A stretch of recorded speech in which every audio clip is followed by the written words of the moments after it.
today's coffee talk is all about feeling the fear and doing it anyway. And I'm sure you've heard that statement, right? Feel the fear.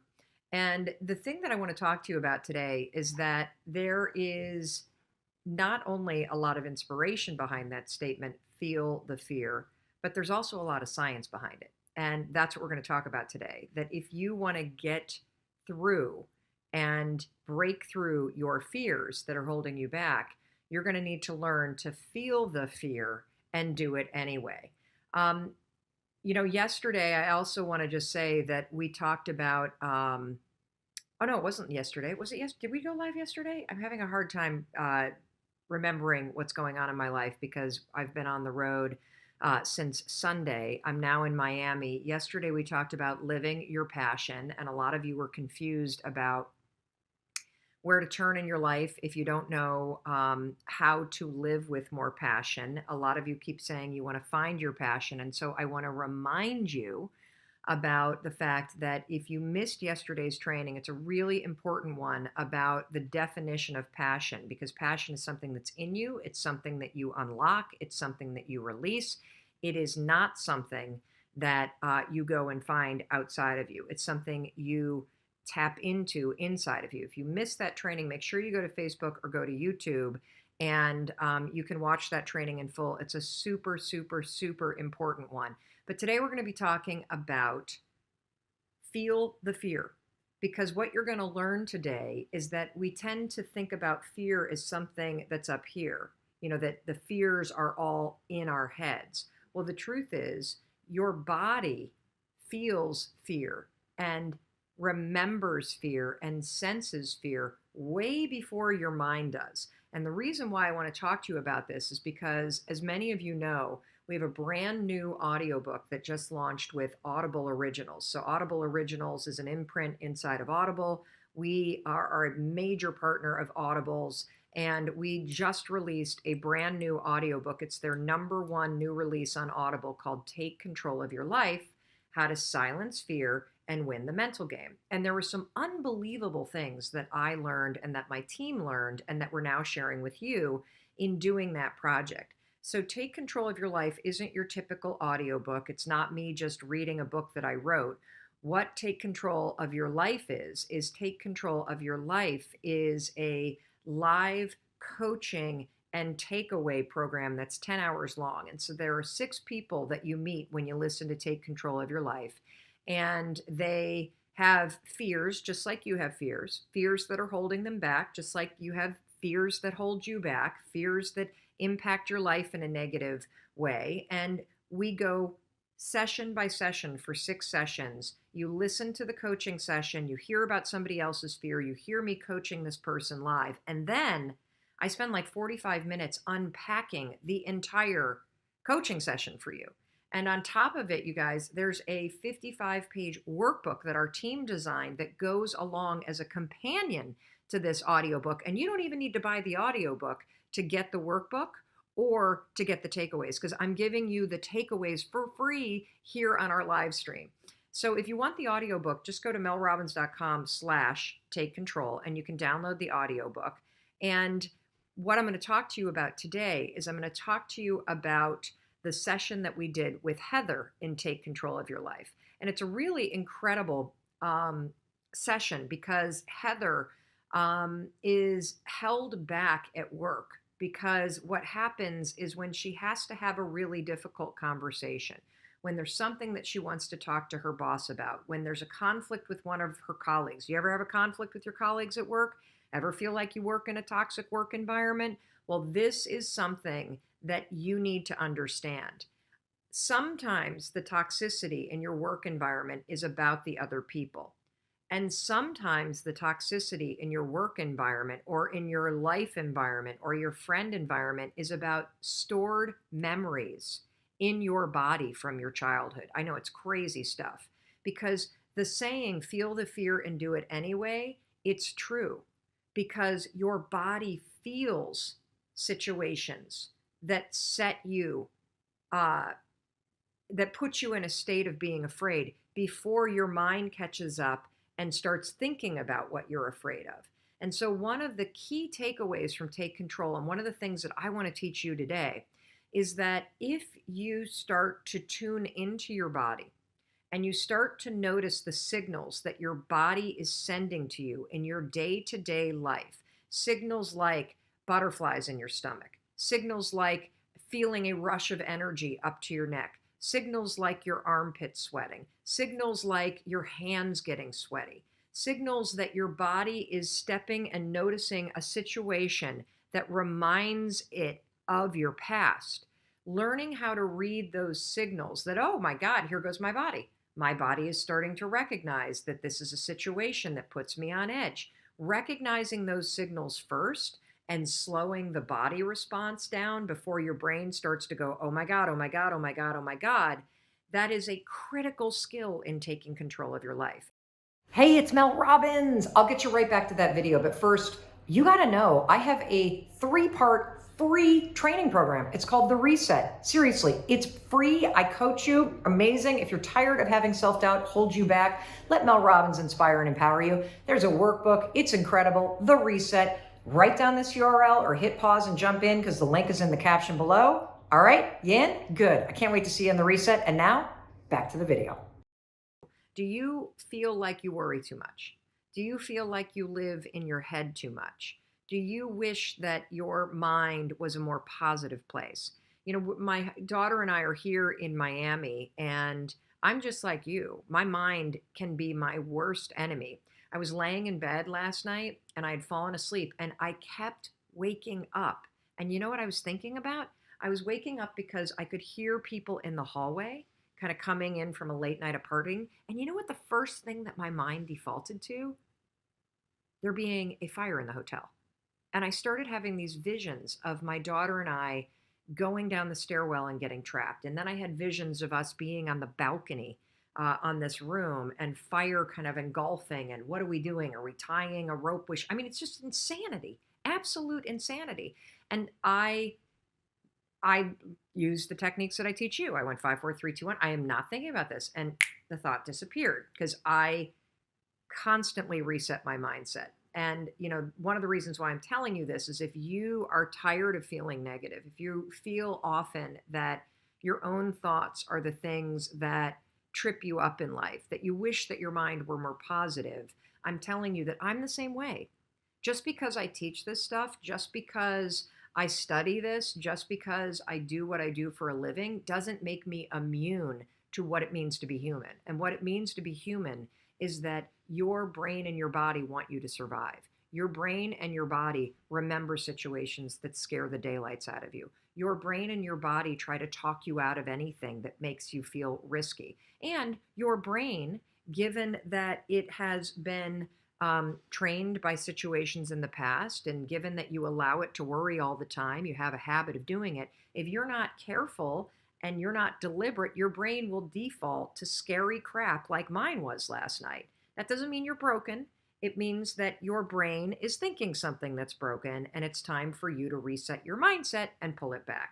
So first of all, I literally have struggled with anxiety my entire life. And anxiety for this conversation, the way I define it is the habit of worrying spiraled out of control.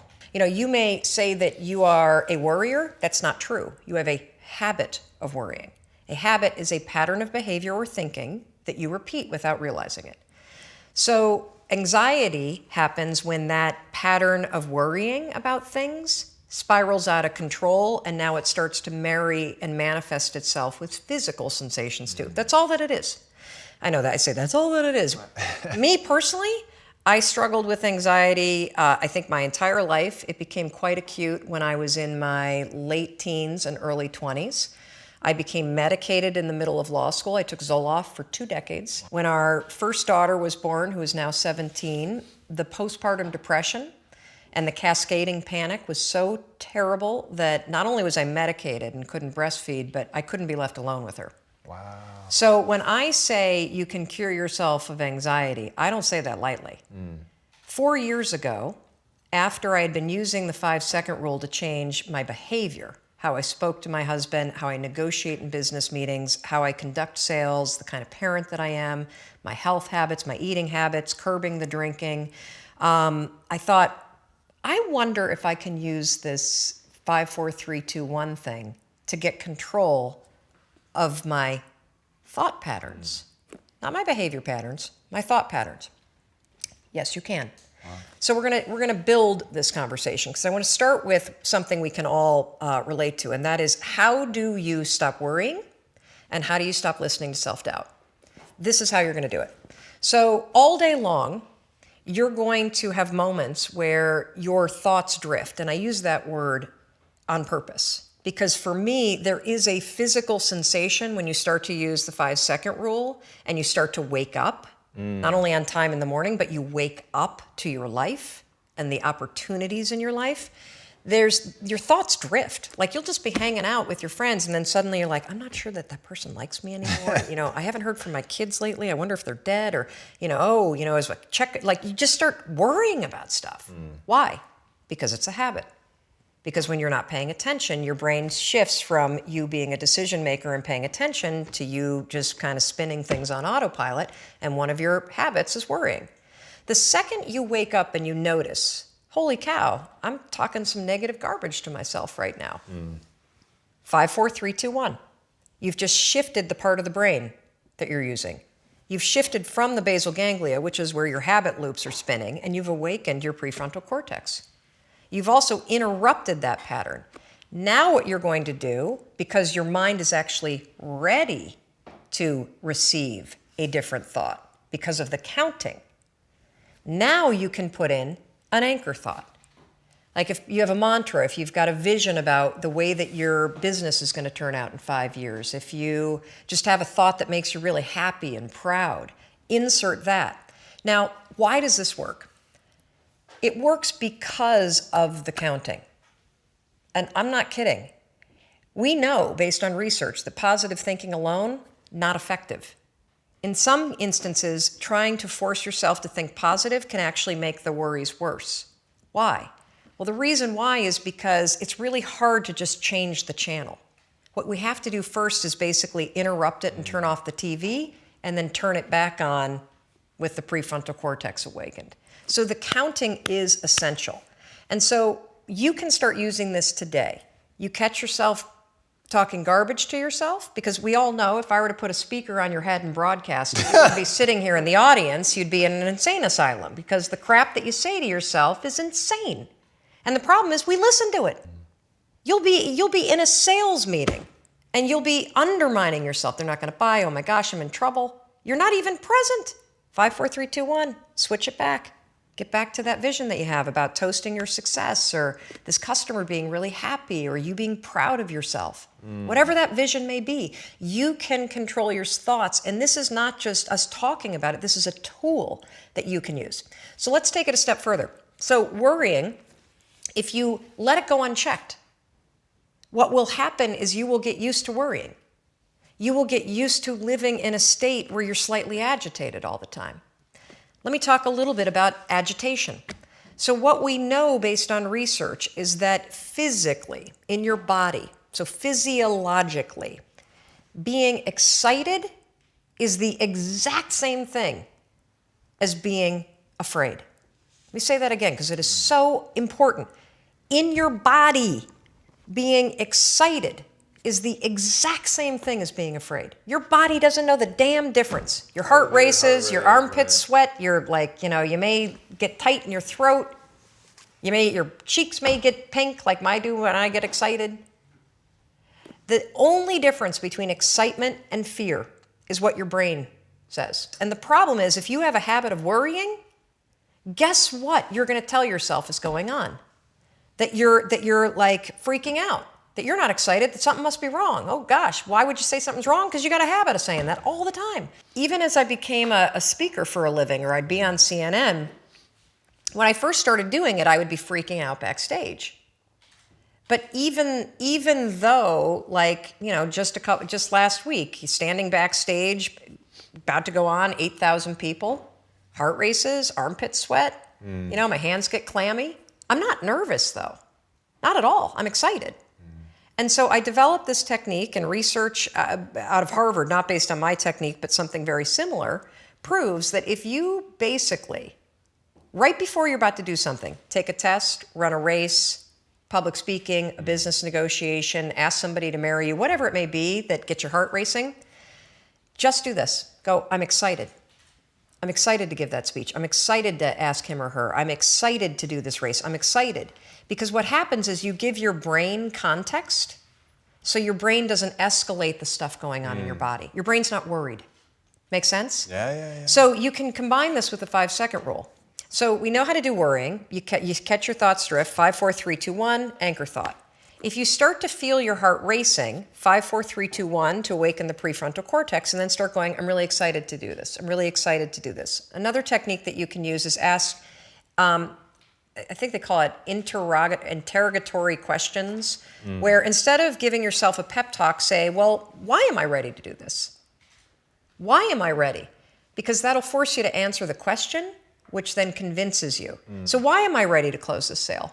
Why am I ready to give this speech? Why am I ready? So those are 2 strategies that you can use backed by science that are proven to actually make your performance be much better.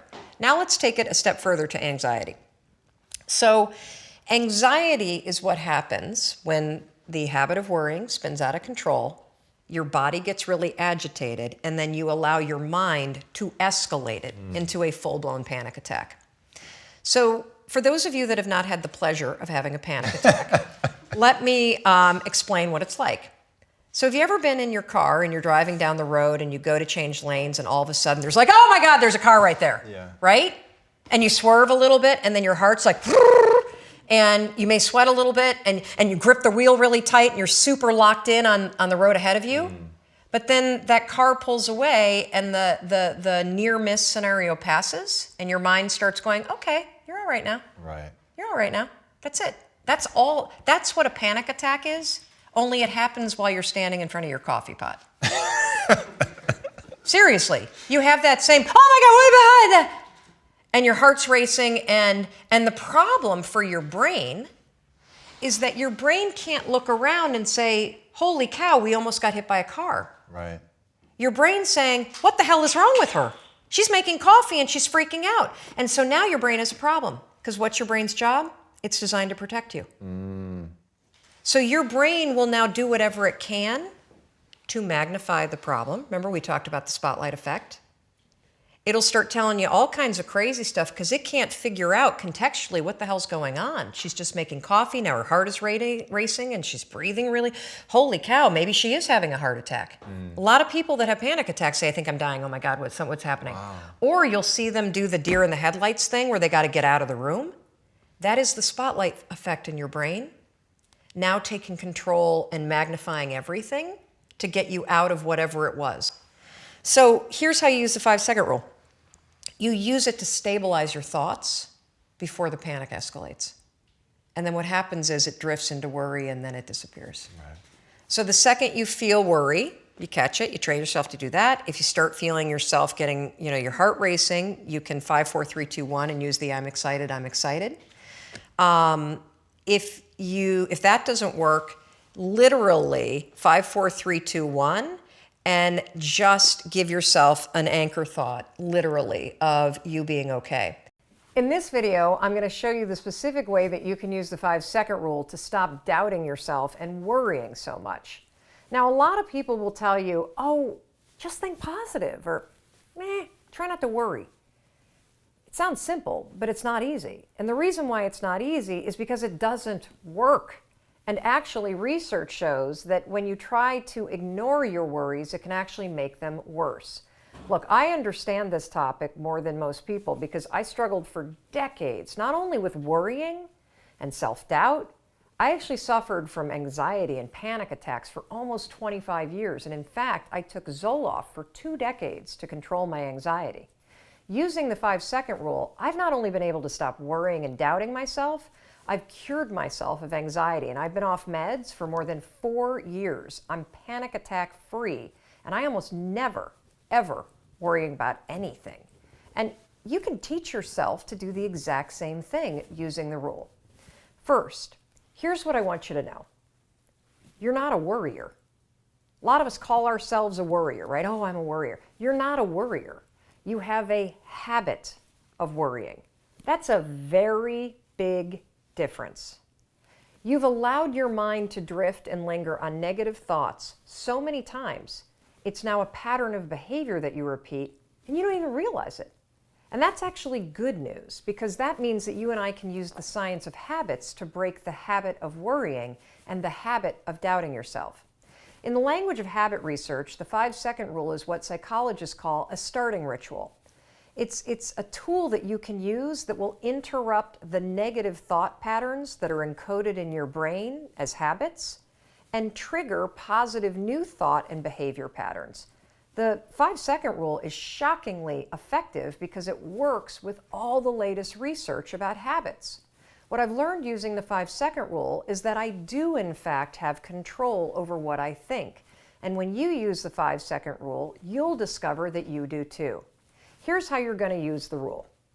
The moment that you feel your thoughts drift, and have you ever noticed how worrying and self-doubt, they have a way of literally like taking you away from a situation. You can feel your mind go from the present moment to drifting to something negative. Maybe you're sitting at a meeting at work and suddenly you start talking down at yourself and doubting yourself. It happens like that.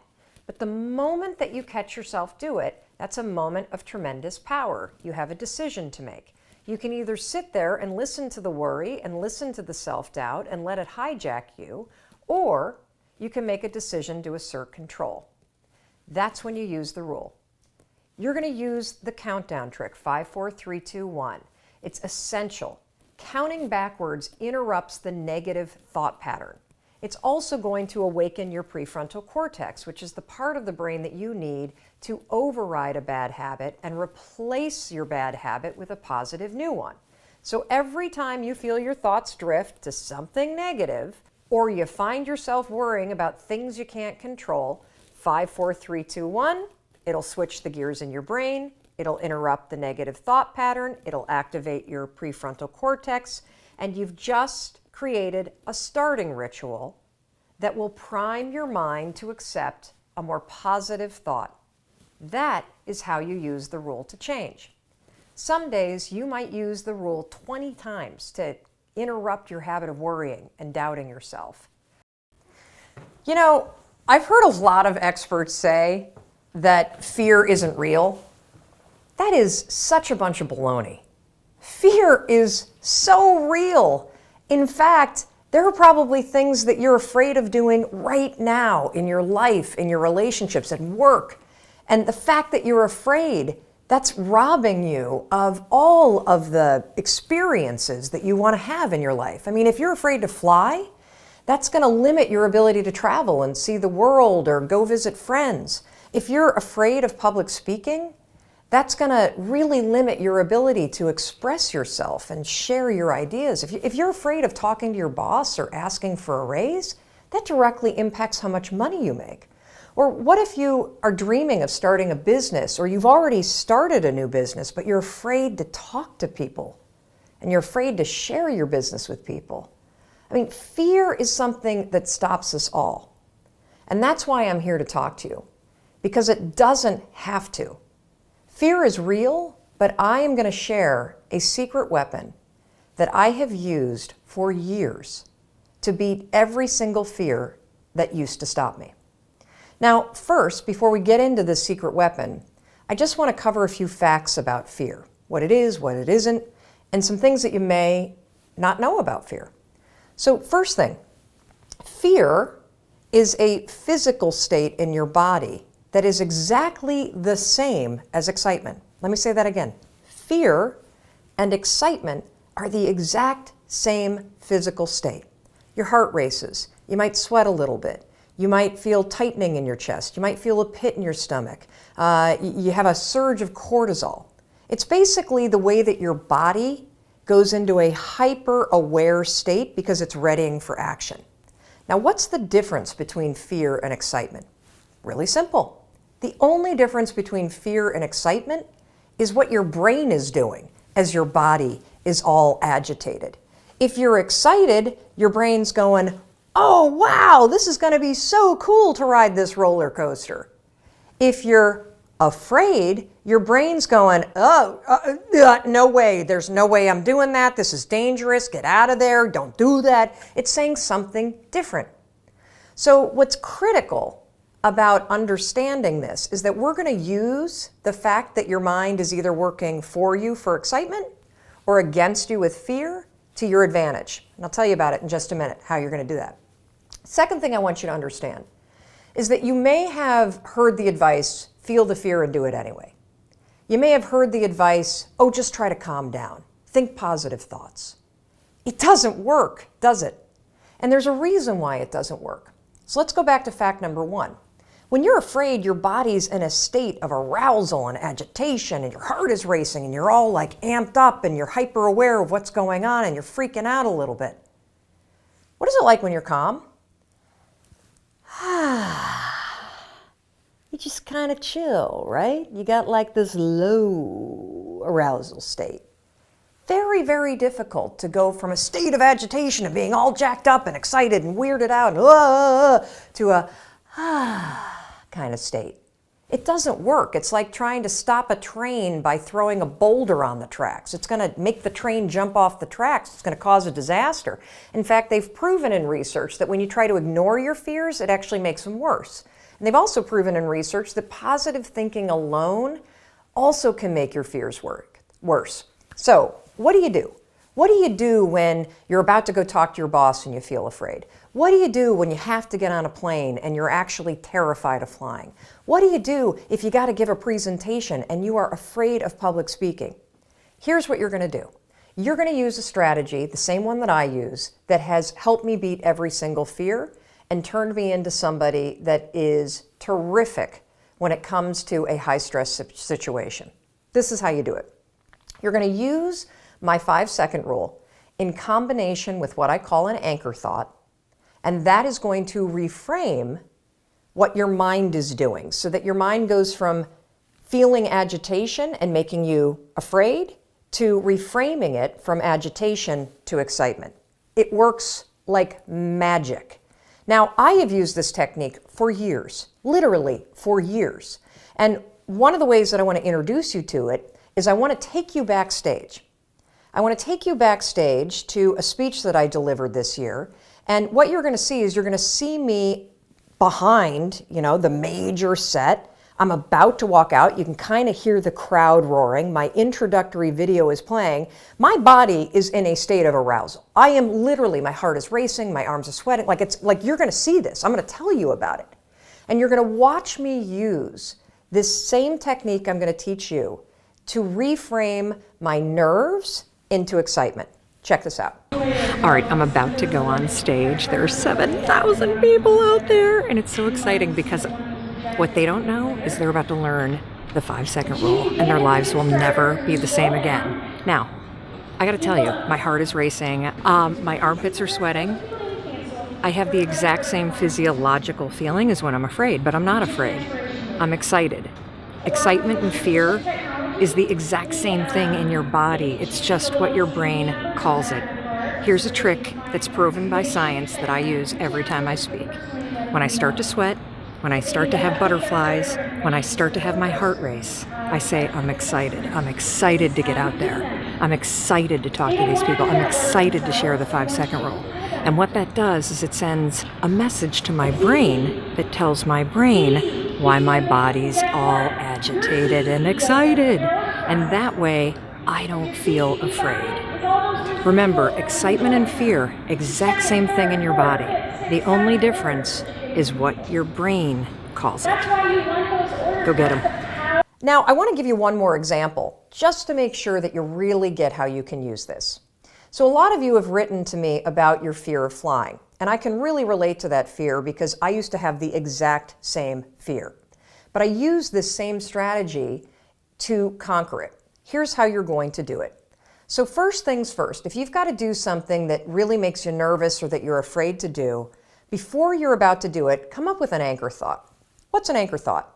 Well, an anchor thought is something that's going to anchor you so that you don't escalate any situation into a full-blown panic attack or into a situation where you screw things up. It's a way for you to anchor yourself so you maintain control over what you're thinking and how you behave. So here's an example with flying. It's important when you're creating an anchor thought to pick something that is in the proper context of what you're afraid to do. So for flying, pick an anchor thought that has to do with the trip that you're taking. So if I'm boarding a plane to fly back home to Michigan, an anchor thought might be a picture in my mind of my mom and I walking on the shores of Lake Michigan where I grew up. That's a thought that makes me happy, it makes me excited, and it's also related to the trip that I'm taking. If you have a conversation that you need to have with your boss, pick an anchor thought about how you feel after having that conversation. Maybe it's you picking up the phone and calling somebody that you love and saying, "Oh my gosh, it went so well." Or, you walking out of the meeting and feeling like, "Yeah, I survived that conversation. I feel pretty good about myself." So now that you have your anchor thought, you're ready to beat the fear. This is a great story about a bunch of topics. It's a story about confidence. It's a story about being comfortable in your own skin. It's a story about being yourself, no matter where you are or what you're doing. And it's a story about the power of your unique self-expression. And your unique self-expression comes out and is amplified when you feel comfortable in your own skin. I got into the speaking business, 6 or 7 years ago. I had a TEDx talk that went crazy viral. That's what started the speaking business. And when I first got into the speaking business, I was really intimidated because I was new to it. And I wanted to do a very good job and I wanted to fit in. So I looked around at what all the top people in the industry of motivational speaking and speaking on the corporate circuit were doing. And I noticed that all the women were dressed in heels, wearing pencil skirts or beautiful dresses, the kind of thing that you might see a news anchor wearing, like a nice dress, heels. So I just wore what everybody else was wearing. Didn't even occur to me to wear something else because here I am trying to break into a new industry. So I look at everybody at the top, I copy what they're doing, and I am not comfortable in high heels. Yes, if my husband Chris and I are going out on date night, I can rock them like the best of them. But walking through a convention center in them, standing on a stage for an hour in a pair of heels while you're trying to hold in your stomach because you're being broadcast on a big screen and you're wearing a dress, it was the least comfortable outfit I could possibly wear, very self-conscious in it. I'm not that graceful in a pair of heels, so I sort of poof, poof, poof on a stage. But that's what I did for the first couple of years. So I was in Miami. This must have been probably 5 years ago. I was in Miami and I had just gotten off stage, take off the heels, take off the dress, put on a pair of jeans and a t-shirt. I got an hour to kill before I have to leave for the airport. I'm going to fly to Vegas because I've got a speech in Vegas the next morning.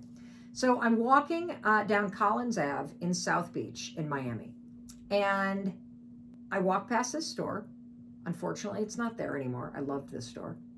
And there in the window were the most amazing high-top sneakers I had ever seen in my entire life. I was like a moth to the flame. Let me show you these bad boys because these are the originals. This right here, notice the gold shimmery sparkle and the confident blaze orange. I didn't own anything like this. I'd never seen anything like this. I immediately thought, whoa, this I bet is what a Justin Bieber kind of wears. I mean, these are insanely cool. I went inside and they were pretty expensive. I'd never spent that kind of money. I wasn't a sneakerhead yet. But I thought, hey, I spend that kind of money on a pair of nice heels, so why not treat myself to a pair of sneakers, okay? So I get back to the hotel, I pack up, I hop the flight, I get to Vegas. Now, I wake up the next morning and I have a tech check, which is where you rehearse the speech and go through all the technology rehearsals before the event starting. My tech check is at 7:30, the doors to the event open at 8, and I'm on stage at 8:30. And I had a red dress, my heels, or so I thought. So I crack open, that's what I was planning on wearing. I crack open the suitcase, there are no heels. I have left the heels in the hotel room back in Miami. All I have are the Birkenstocks that I wore on the plane and I wore out in Vegas last night, and my new Justin Bieber high top sneakers. And I have exactly 15 minutes to get to the tech rehearsal and nothing else is open. So Birkenstocks, Justin Bieber, I think we'll go with the Justin Bieber sparkly high tops. I slapped those puppies on. I walked from my hotel room all the way through the casino floor, past all the restaurants and the shops, to the convention center, which you know is like a 2-mile walk. I was so happy to be not only in my red dress, but more importantly, in my Justin Bieber sneakers, because it was super comfortable to walk there that way. I get to the backstage area, and for the first time in 2 years, something happened. And let me tell you what happened. One of the guys that was on the production crew turned and goes, "Ah, cool sneakers."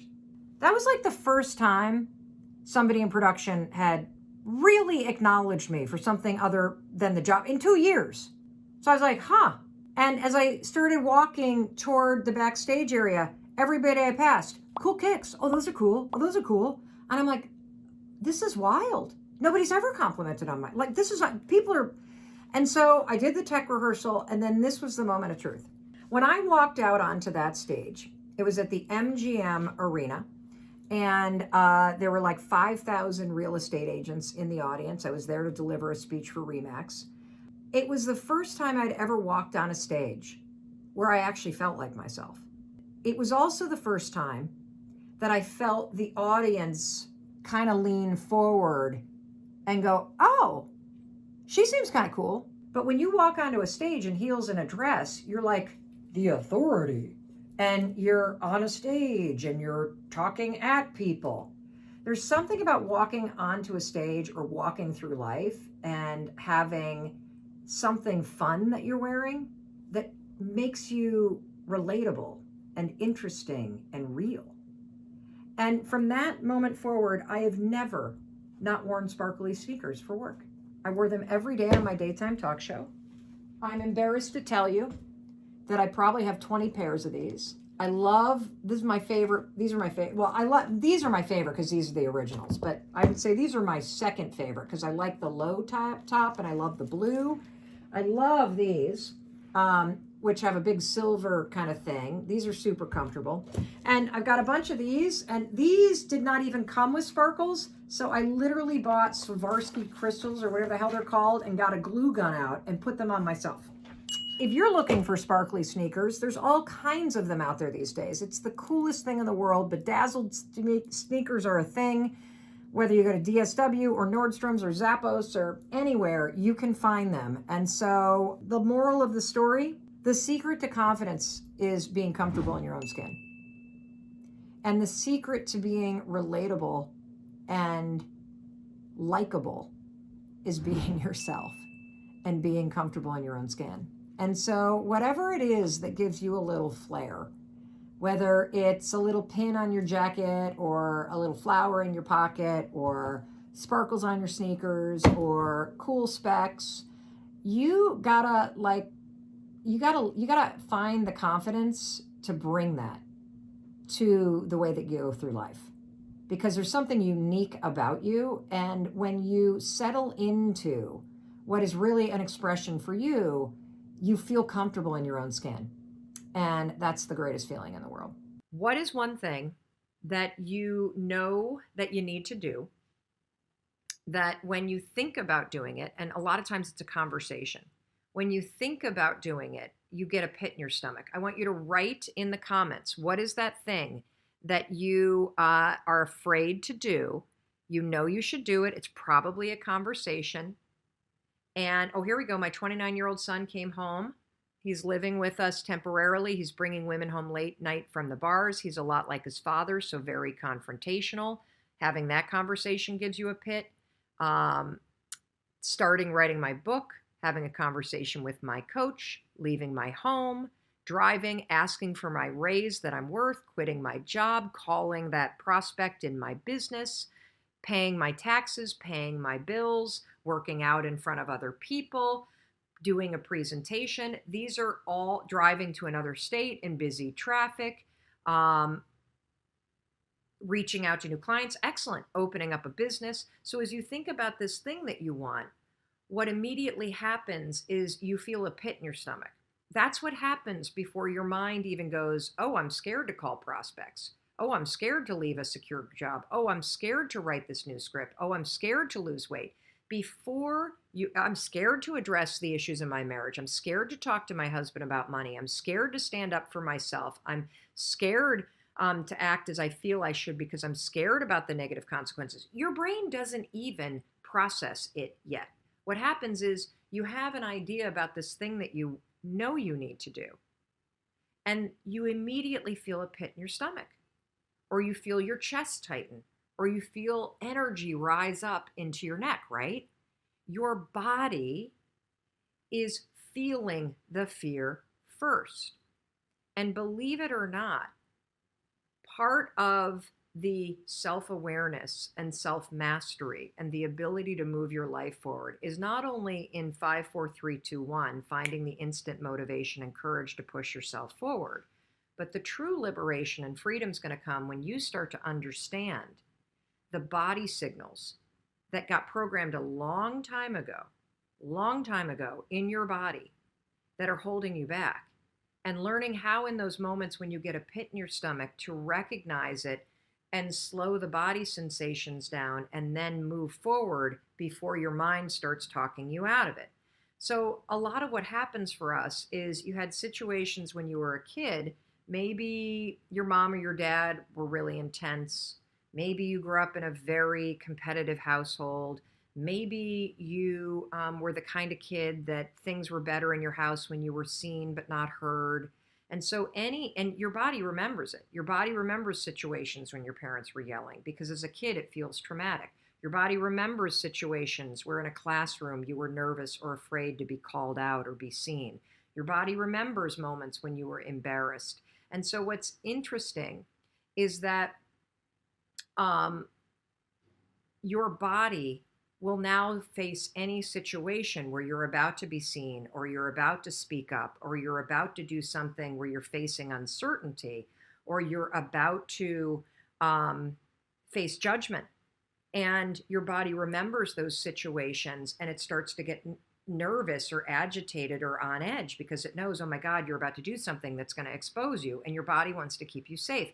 That's why your stomach starts to go grumbly. That's why your chest starts to get tight because you are about to do something that exposes you. You're about to do something that is new. You're about to do something that is scary, and your body wants to try to protect you. Now, your body's misreading the situation, by the way. I want to tell you a little bit about the science. So there's this famous neuroscientist called Antonio Damasio, and he did a really interesting study where he discovered that our body senses fear before our mind even realizes it. And when fear or danger, speaking to your boss, calling a prospect, going to the gym when you're not proud of the way that you look. And it's not fear like terror. It's more that low grade agitation in your body. I felt it yesterday because I went to a boot camp class yesterday and I'm not in good shape and I don't do camp classes. And Kendall and I are staying at this hotel where, holy cow, everybody seems like there's some sort of professional weightlifter or Instagram model. And so it was really intimidating. And I could feel that agitation in my body. That's the kind of fear I'm talking about. I'm not talking about the paralysis fear your life is threatened and you really are in a life or death situation. I'm talking about the low grade agitation that is there when you're about to do something that makes you feel a little uncomfortable. So when fear or danger is sensed in the body, your body begins a stress response before your mind even catches up.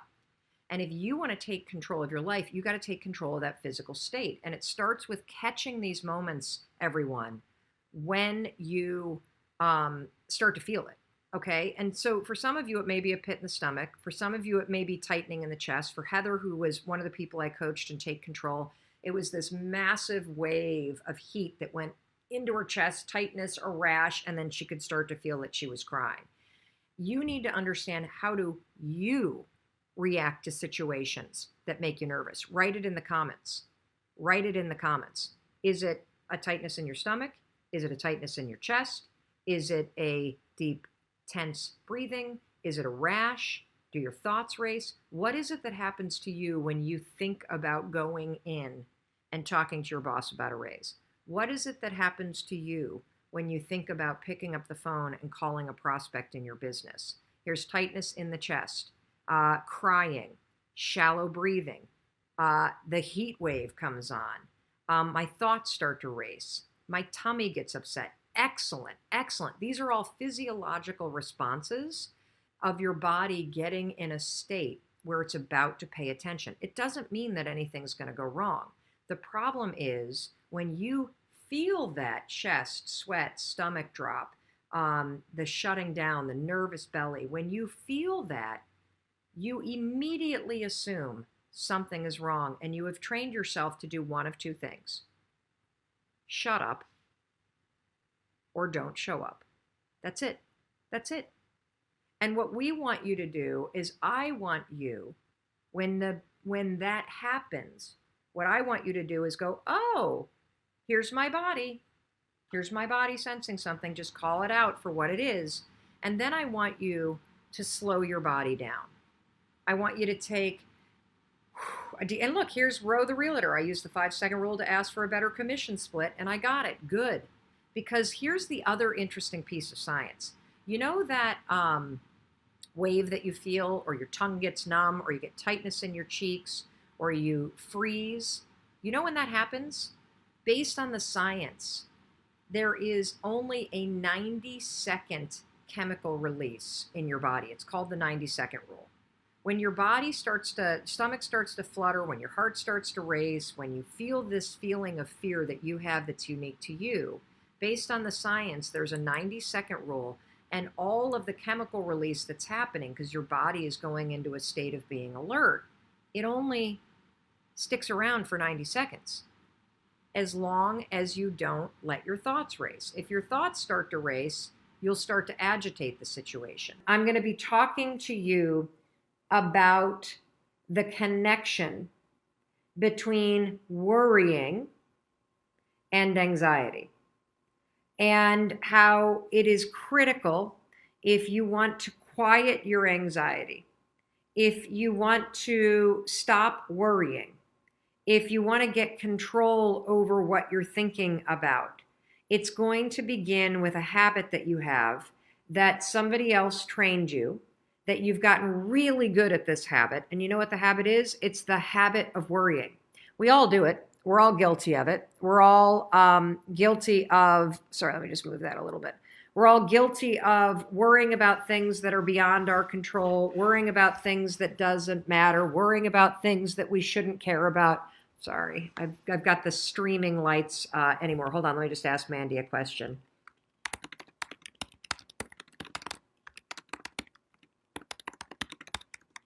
Worrying about all kinds of things that you shouldn't worry about. And it becomes a habit. It becomes a default way of thinking. And so in order to kick off Anxiety Week, I want to explain the connection between worrying and why that impacts anxiety. And now, since we're talking about anxiety, I have to be very clear about something, okay? I am not a therapist. I am an individual who struggled personally with anxiety for more than 2 decades. I took Zoloft, which was a lifesaver, and I strongly believe in trying medication when a professional believes that you are so in a hole mentally that medication will give you the ability to start to claw your way out of that hole. I have learned so much about anxiety because of my own struggles, and 5 years ago, I trained myself to be a deliberate thinker, just like I'm training you to be a deliberate thinker in this program. And through everything that I am about to teach you, and all of the strategies that you're about to learn, I learned all of these by researching anxiety. And I road tested them on myself while I was still in therapy. And I then started going off of my medication. And as my mindset reset and as my thinking patterns became more positive and stronger and healthier, I was able to completely cure myself of anxiety. And I say that with the utmost of relief and confidence. And I have also gone on to use these exact same techniques that I'm going to teach you to help my children deal with their anxieties.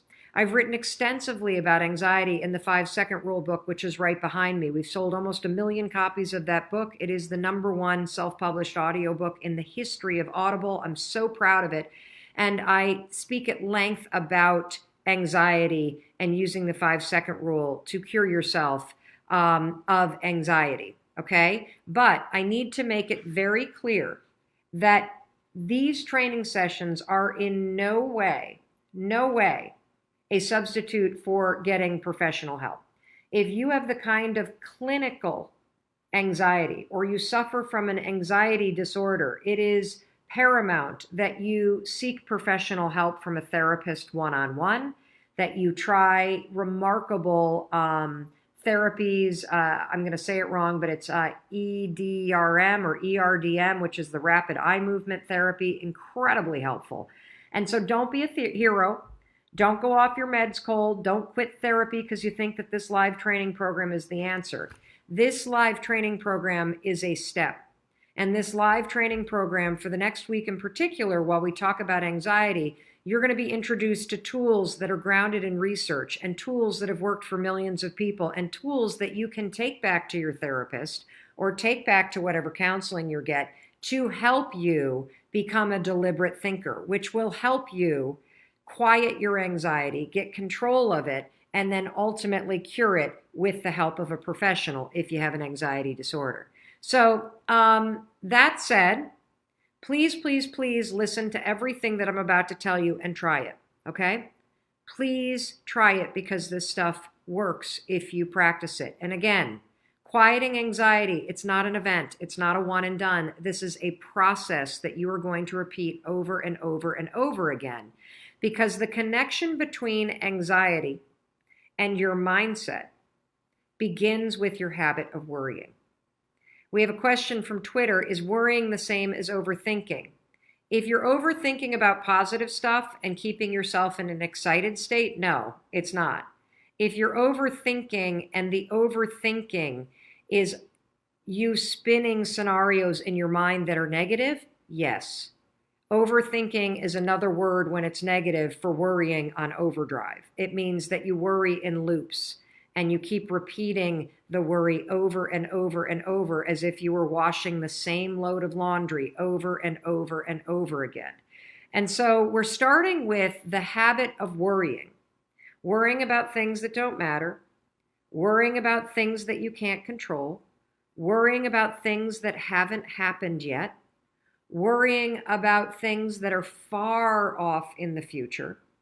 When you start to train yourself to think about things that are not in your control, or think about things that are statistically likely never to happen, that is when you can get into trouble. And that's why we're going to start with worrying. You see, worrying is when you allow your mind to default on autopilot and think about things that don't serve you. Think about things that are outside of your control. I'm going to give you an example that's very recent in my life.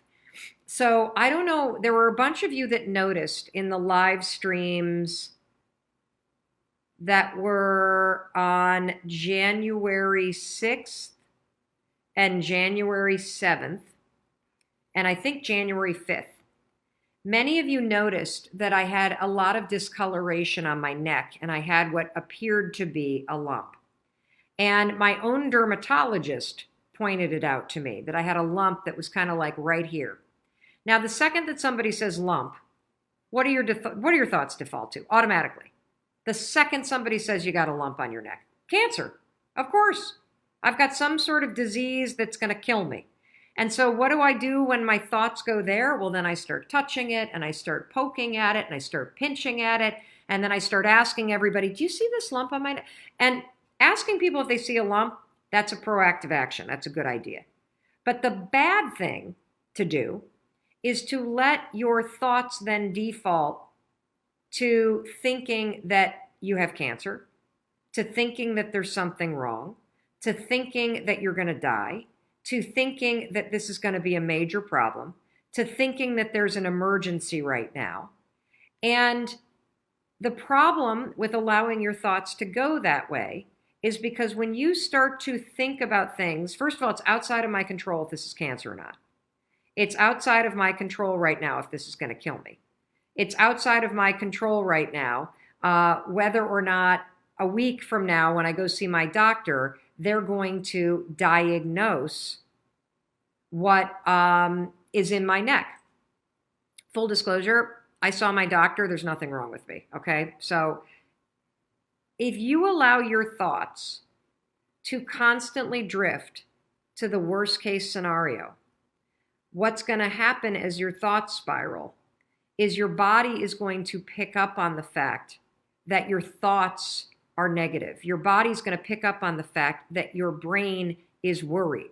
And what's going to happen if you allow your thoughts to spiral the way that mine started to about this silly little lump on my neck is that you will start to trigger agitation in your body.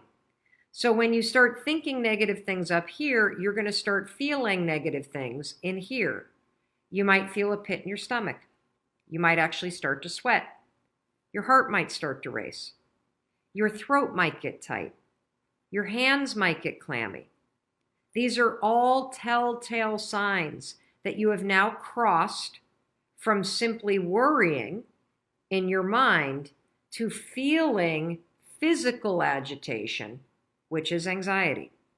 So that's the relationship between worrying about something, which is thinking negative thoughts about things that are outside your control, and anxiety, which is when those worries become physical agitation in your body caused by your thoughts.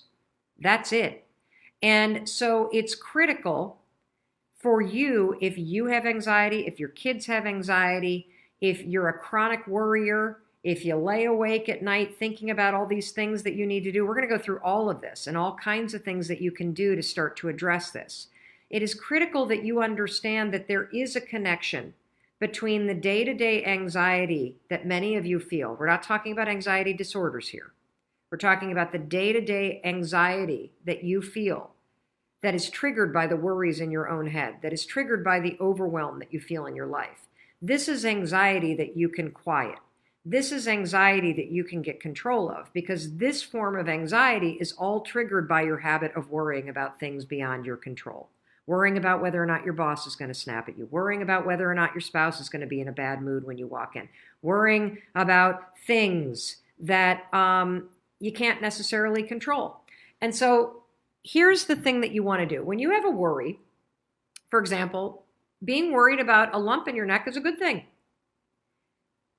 because it'll get you to take action. So the second that I confirmed and I looked at the screenshots that many of you sent me and I checked it out in the mirror, that I had a little something right here, I made an appointment with my doctor.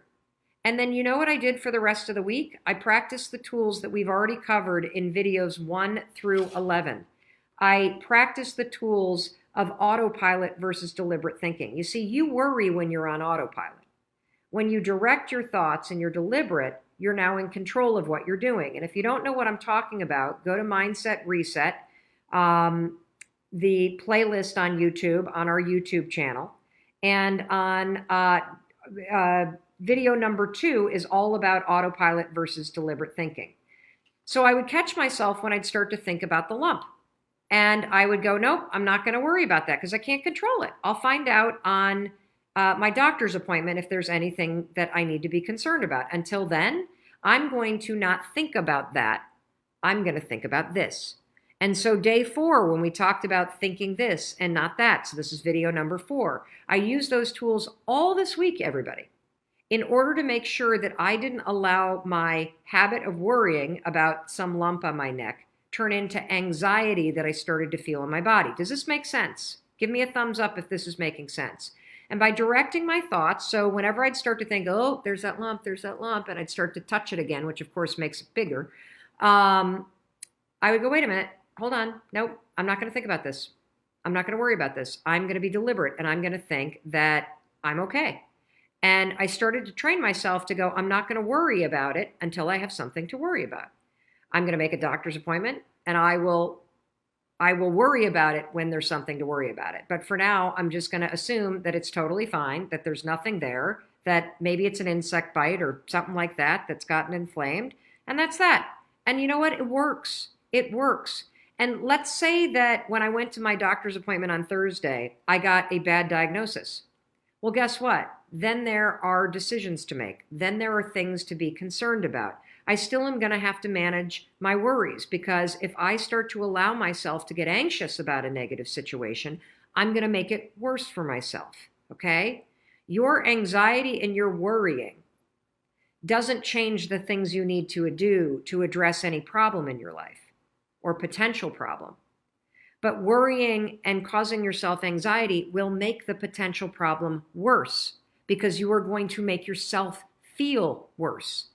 So it all begins with you and being deliberate about what you will allow yourself to think about and what you will not allow yourself to think about. We are in the middle of Anxiety Week, and I'm super excited about this because I am somebody who has struggled with anxiety for a large part of my life. For more than 2 decades, anxiety was a chronic and debilitating issue for me. I have 2 kids that struggle with anxiety. I know that it is a struggle for many of you.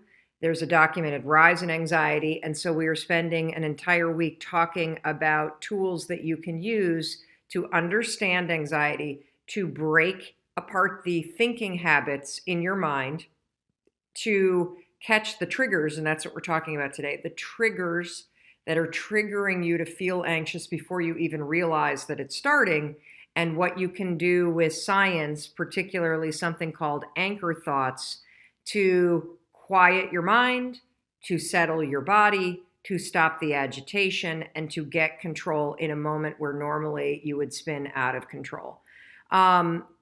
So today we're going to talk about triggers. If you missed yesterday's training, it's very important that you watch it. So on day 13, we talked about the connection between worrying and anxiety, and how the habit of worrying about things in the future, things that make you feel uncertain, things that are out of your control, things that you shouldn't worry about at all. Oh, here comes our son. It's 7 o'clock in the morning. Sweetheart, I will be done with this training in about 15 minutes, okay? He doesn't look worried at all today. So interesting, that's a trigger for me. So we're talking about triggers today, and triggers are, do I know where your phone is?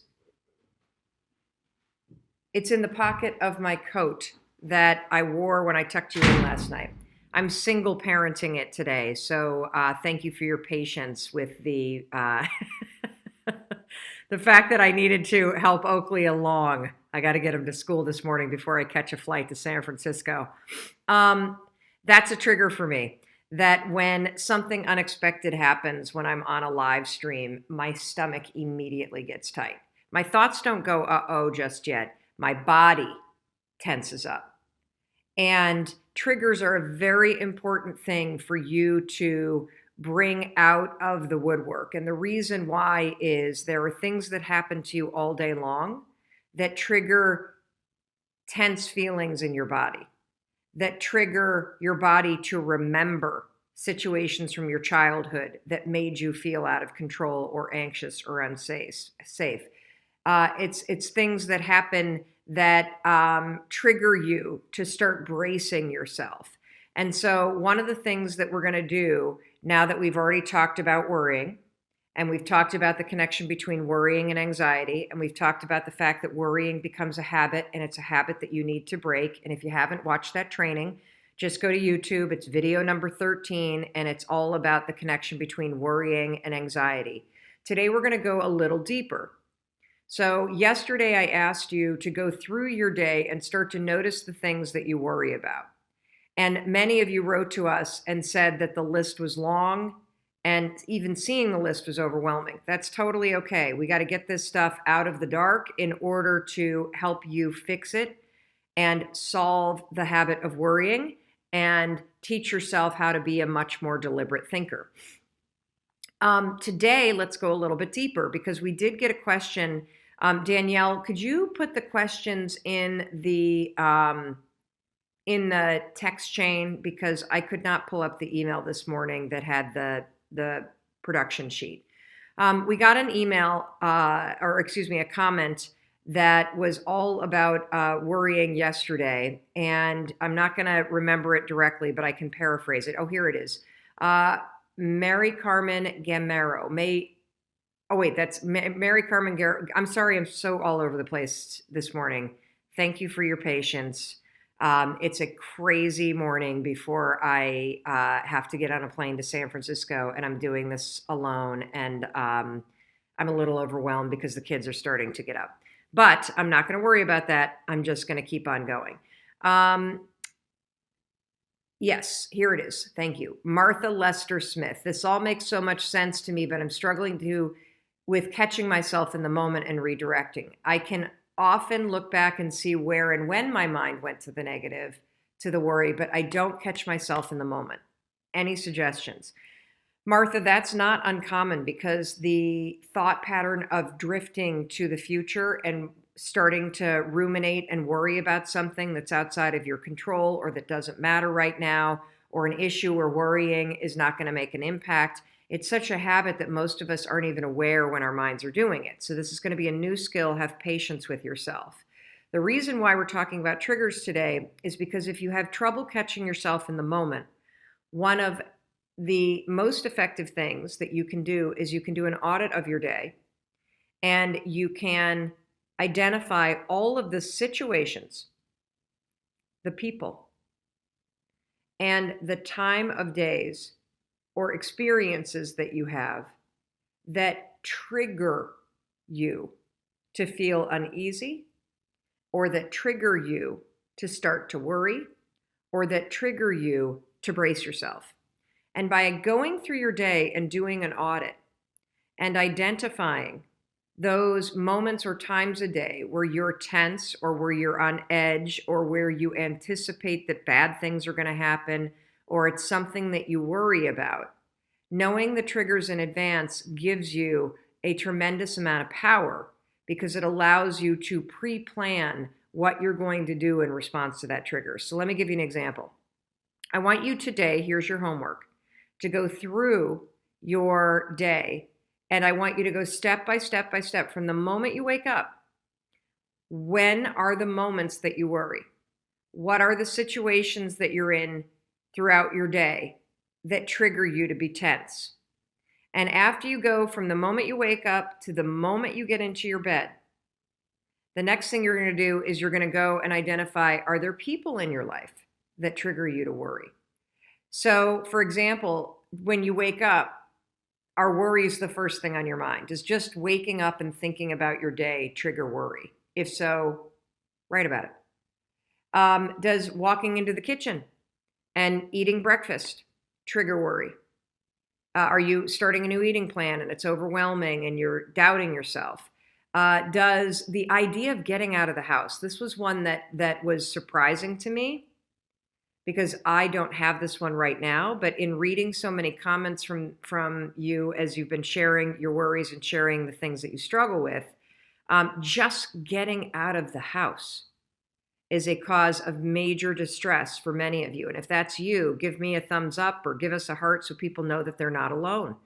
And that was me when Chris and I were facing all of the major issues that we had 10 years ago, from bankruptcy to alcoholism to fighting nonstop, and just starting the day, just getting out of the house. Boy, did that make me brace myself, because it made me have to face the issues that I was dealing with in my life.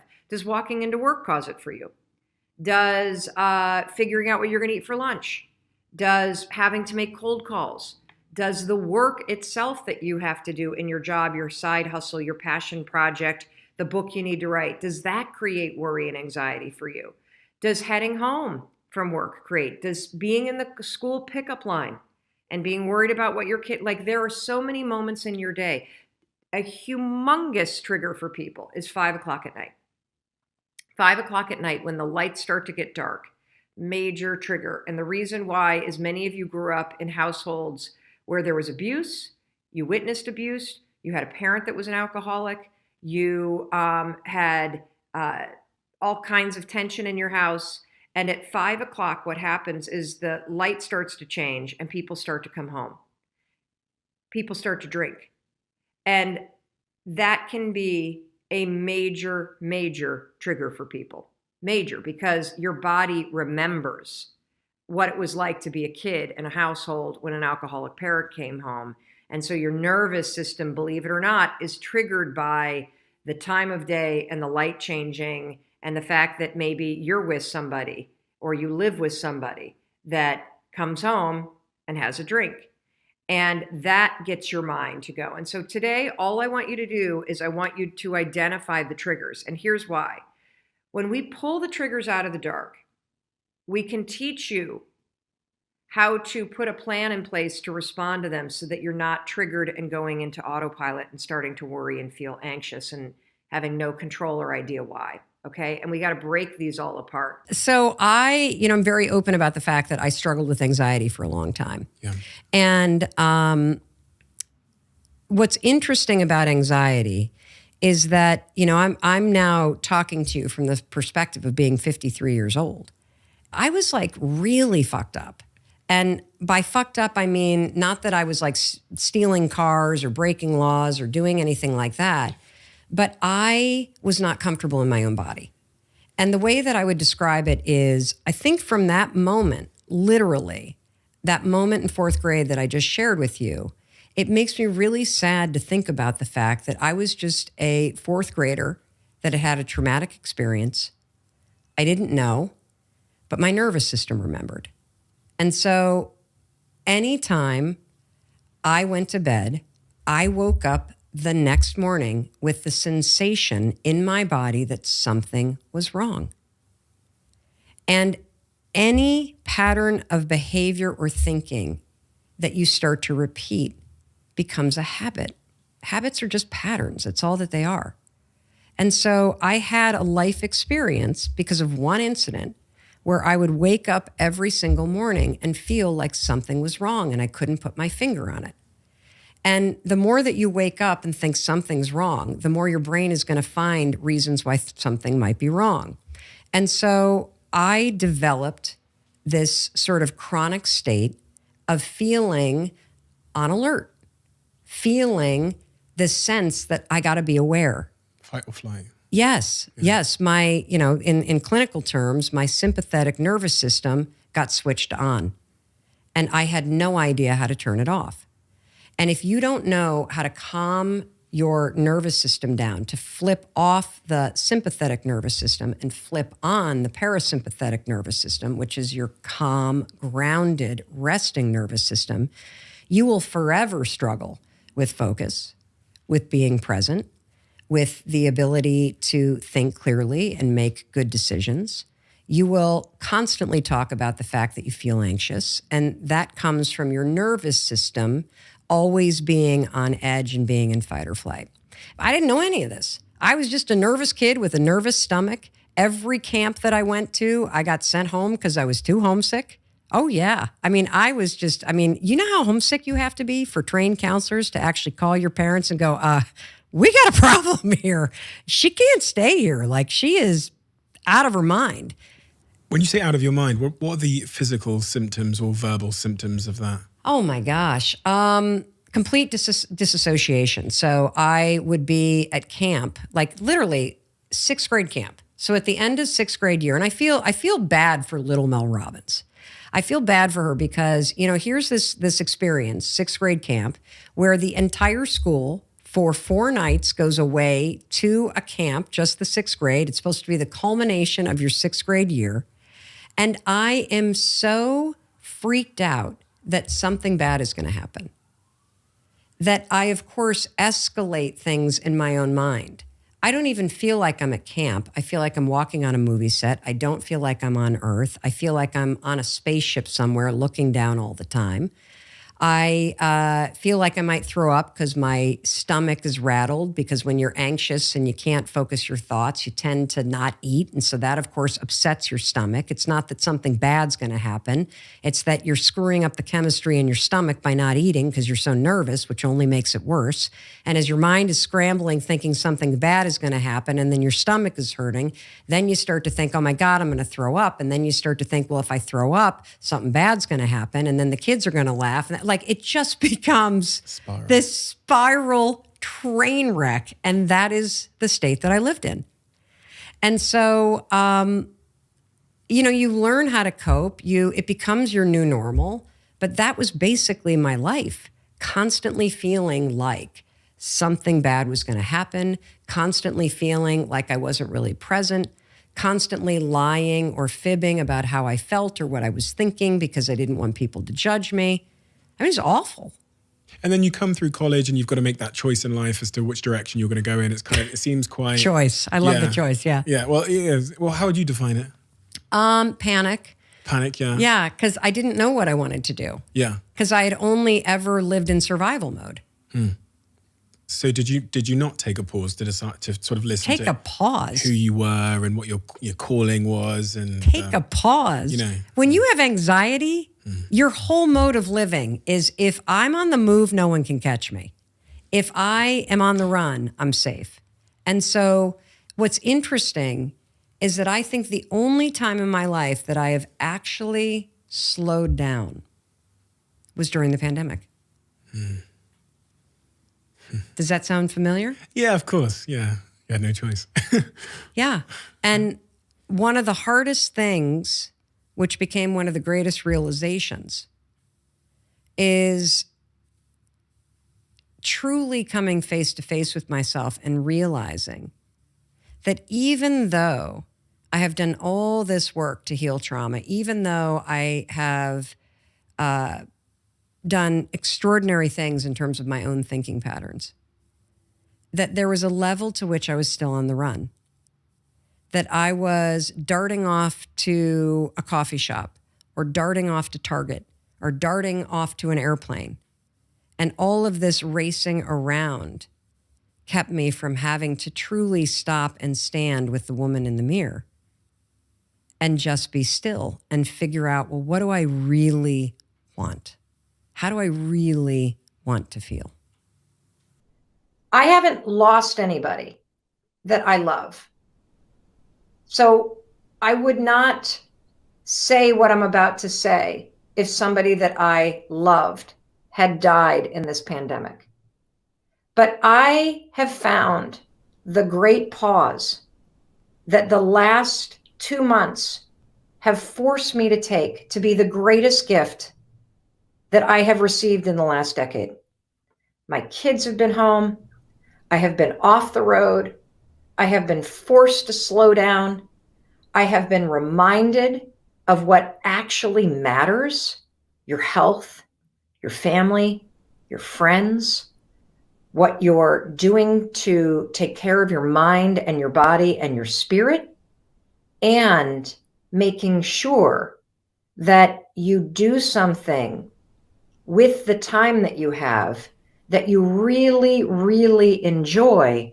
And the other thing that it's really made me stop and think about is making sure that I'm having fun, that my whole life isn't just work. And it's made me really start to think about the fact that I don't want to go back to the life that I was living before the pandemic hit. How many of you feel that way? That this has been a gigantic mental perspective switch reset button that has, boom, hit you really hard. I want to know in the comments, what is it that you, with this new perspective that the pandemic has given you, what is it that you want to change in your life coming out of this? I want to start seeing. I see people saying this has been a wake-up call. I see people saying, yes, this has been a huge shift in my perspective. I see Brianna saying, I want to travel less for work. What do you want? Kelly says she's had a mental switch. Kelly, what has this pandemic given you in terms of the gift? Heather's saying, I want to ask myself, what do I really want to do? Kim says, I don't want to go back to the rat race. Brock says, I want to start the year excited about it. I see somebody saying, Larissa says, a new business. Megan says, I want more boundaries. Tara says, I want to have more fun. What is it that you want to change, given the gift that this pandemic has given you in terms of shifting your perspective? Dinky says, value my friends and family. Jill says, take care of my mental health. Spend more time with family. What do you want to change, everybody?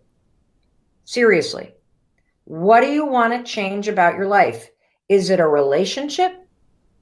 Is it that you have had the time to take care of yourself in small ways, and that's giving you greater control in your life? Do you want to change your job coming out of this? Do you want to launch a business coming out of this? Do you want to change your timeline for achieving your goals? Is there some project that you want to take on? Because what you're going to hear me say over and over again is that the single most important project you could ever work on is yourself.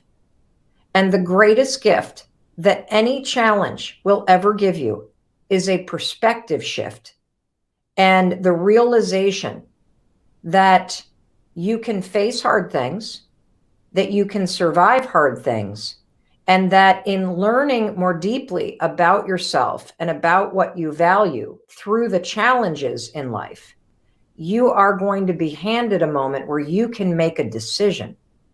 You hear me say all the time, you're one decision away from a different life. Changing your life does not take motivation. Motivation is garbage. Changing your life takes discipline. The discipline to make a decision to change. You see, you need three things if you want to come out of this pandemic and truly change your life for the better. So many of you do not want to go back to the life that you were living. You see something greater for you. And what you're going to need in order to make that shift is you need clarity. You need the clarity to write the change down. And I want you to start right now. What in the comments? Let's get really clear. Terry wants to come out of this a healthier and better person. What is the clarity? Tell me the change that you want to make coming out of this. You got to have the clarity to write it down. That's number one. The second thing that you got to have in order to make a change happen is you've got to learn the skill of confidence, which is the ability to try something when you don't feel ready. You may not know how to do this change. I see advocate for myself. I see more physical movement. I see I want to change my job. I want to start a business. I want to earn more money. I want to travel less. I want my work to have meaning. I want to get out of an abusive relationship. I want to help people in need. I want to make sure that I continue to keep the promises that I've been keeping, getting up on time, working out every day, working on my relationship. This is fantastic because you're having a moment of clarity. And when you start to write it down, you are starting to develop the confidence and the knowing that you deserve to have this change happen. And then finally, what do you need in order to really change your life? Because it's not motivation, everybody, it's discipline. Discipline to make small promises, keep small promises, discipline to take small actions when you feel afraid, the discipline to find the courage to push yourself forward when you don't know how. That's how you change your life. Just those three things: clarity, confidence, courage. That's all you need. And that's why you got me in your life, because I'm here to push you. I'm here to encourage you. And I love seeing what you want to change. That, oh, I see you need help building confidence. No problem. I got you covered. Because confidence isn't something that you feel. Confidence is a skill. Confidence is the willingness to try, because it's through the act of trying, through the act of simply writing down what's the change that you want to make right there in the comments. Just writing it down and trying out writing what that feels like, that's going to show you that you have the ability to start to express the things that you want. And that's the first step, to claim these things that you think about. So for those of you, more than 100 of you, who have written to me in the last week and who have said, I've had a huge perspective shift thanks to this pandemic. And there are some major changes I want to make in my life. I want to start a women's group. I want to end this relationship that I'm in. I want to stop bashing myself all the time. I want to launch that business I've been talking about. All of the things that you've put on hold. Now is the time to change. So many of you asked me, is it the right time to change your job after a pandemic like this? Absolutely. Because if you don't hear the clarity that's inside you, if you don't quiet the noise and tune in to hear, if your instincts, if your wisdom, if your knowing, if inside of you, you hear yourself saying, I got to get a new job. I got to get out of this relationship. I don't want to live where I live anymore. I want to be near the water. I want to be in the mountains. I want to be out of the city. You have to tune into that stuff. And then it's about confidence and courage to take action. That's it. Anxiety always begins with a worry. Always. It begins with a thought that is triggered by something. So if you suffer from anxiety, you wake up in the morning and your mind spins, you lay in bed at night and your mind spins, you walk into work and you feel anxious in your body. Interestingly, another major trigger is being home or going home and that moment right before your partner walks in the door. If you feel anxious when your partner's about to walk in or you're about to walk into your own home, that is a major signal that you are in the wrong relationship, that there is something incredibly off and you either need to get into counseling, but that is one that we hear a lot about. Wow. Because you're walking into a situation that feels uncertain. Yeah. A lot of people, by the way, had parents that were abusive or parents that were yellers. So they also are experiencing ghosts from the childhood of it's 5 o'clock, dad's about to come home and pour a drink and everybody's on edge. Yeah. So write down the triggers, okay? Because having kind of the triggers ahead of time will help you come up with a plan for how you're going to catch yourself when your mind defaults to the automatic ways that it thinks. Then what I want you to write down next to the trigger is, what exactly are you worried about? So having the trigger and then what do I worry about? I worry that my boss is going to yell. I worry that my partner's going to yell. I worry that I'm going to get in trouble. I worry that, my friends are going to laugh at me. I worry that I'm going to be whatever the it may be. Then what you're going to do is you're going to write down what I call an anchor thought. An anchor thought is something that weighs you down and it makes you excited. And so here's how the strategy works with the 5-second rule. The next time you're in a situation, and let's just use the example of pulling into your own driveway or your own apartment, and maybe you've got issues with your boyfriend or girlfriend or your roommate, and that makes you unsettled. The second you pull in and you feel the trigger, you're going to go 5, 4, 3, 2, 1, because I want to interrupt your mind from going into the I don't like, what if I, and then you're going to drop in the anchor thought of the last time that you and your roommate really got along well, or the last time that you stood up for yourself and it went fine. And or your puppy. Yeah, or a puppy or whatever. And you're going to say, I'm so excited to deal with this. Yeah. And then you're going to get out of your car, even though your body is going to feel a little unsettled and your mind's going to race. Go 5, 4, 3, 2, 1. If you start to be like, but what, and then walk in the door. And what I'm teaching you to do is to not let your mind hijack you. Right. And it's very important because there's a very tight nexus between your habit of worrying and spiraling your thoughts and the way your body starts to amp up. And so we want to settle your mind so we don't agitate your body. You got it? Yeah. And so if you start to practice that, over and over and over and over and over and over and over again. And for you 18-year-olds that are watching this, use this with the nerves that you have about what you're going to do with your life. Use this when you catch yourself worrying about college applications, because worrying about the applications won't get them done. Worrying about what your friends are doing won't make it happen. Worrying about what you're going to be doing when you're 25 or how you're going to make money, it's not going to help you make money right now. It's only going to make you miserable. Right. So 5, 4, 3, 2, 1, cut off that habit. Yeah. That'll stabilize your body, and then go to a vision of you at the age of 25, driving a car that you think is cool and hanging out with a friend that's cool and saying to yourself, I'm so excited because I know I'm going to figure it out. Because you don't need to worry about that right now. Yeah. But it becomes a habit that destroys your year this year. You know, I have this saying about confidence that I've only recently kind of stumbled into as I've been digging into more research around the science of confidence and the skill of confidence. Because a lot of people think that confidence is a personality trait. It's not. It's actually a skill that you build through action. And a lot of people think confidence is a state of belief. It can be, but that's not where it begins.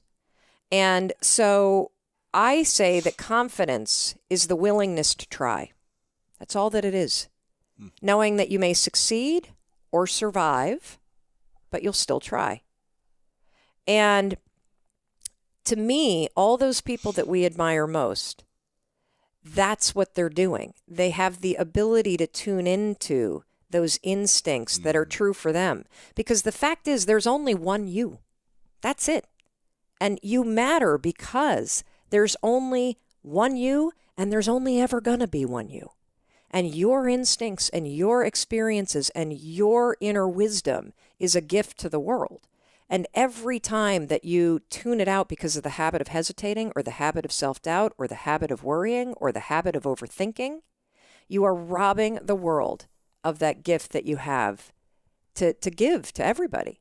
And you can use this simple, stupid, silly tool to train yourself to not only hear it, but also to develop the skill of courage to act on it.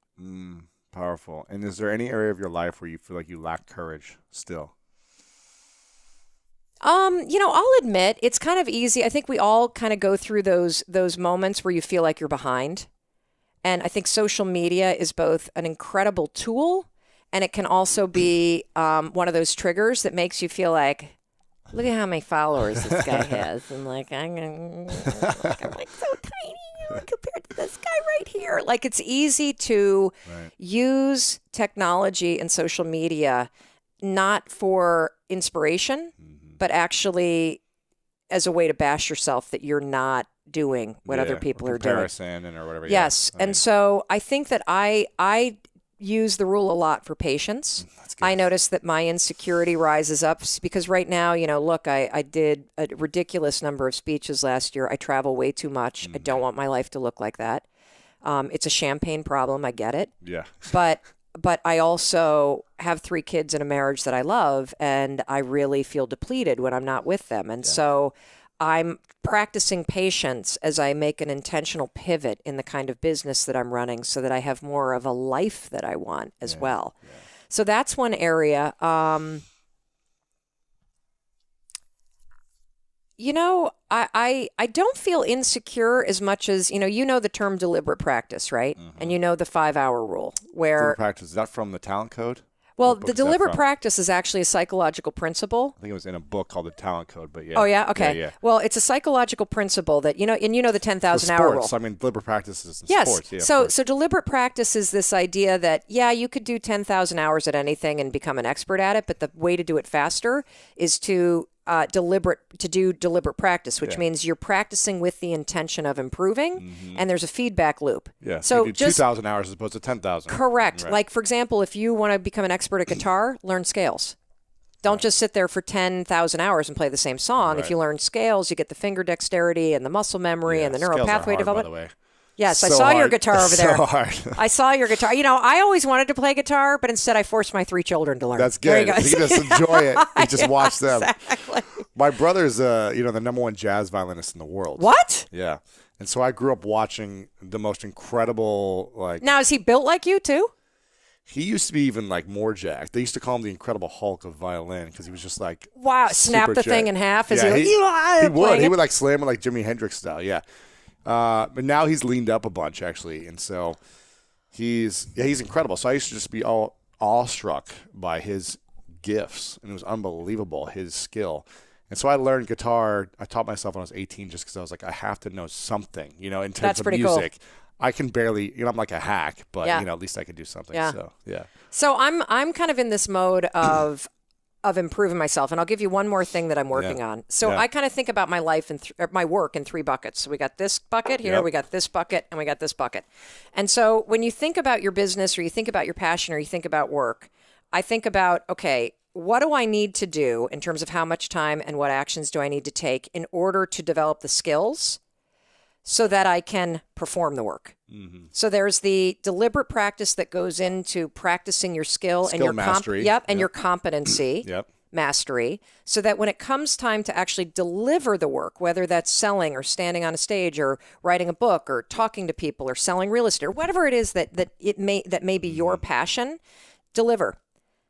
This is the one I neglected last year.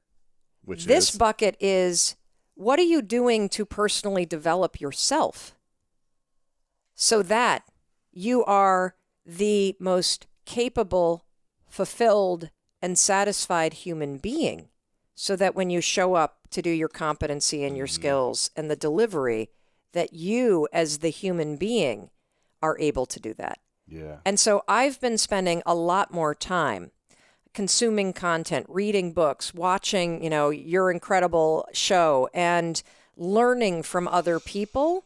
And I think that one of the traps that we entrepreneurs get into is I was feeling last year anyway, like I was on a treadmill, and when I wasn't looking, somebody was coming by and turning up the speed. Sure. And I was only in this alley. And increasing the hills, the bike, whatever.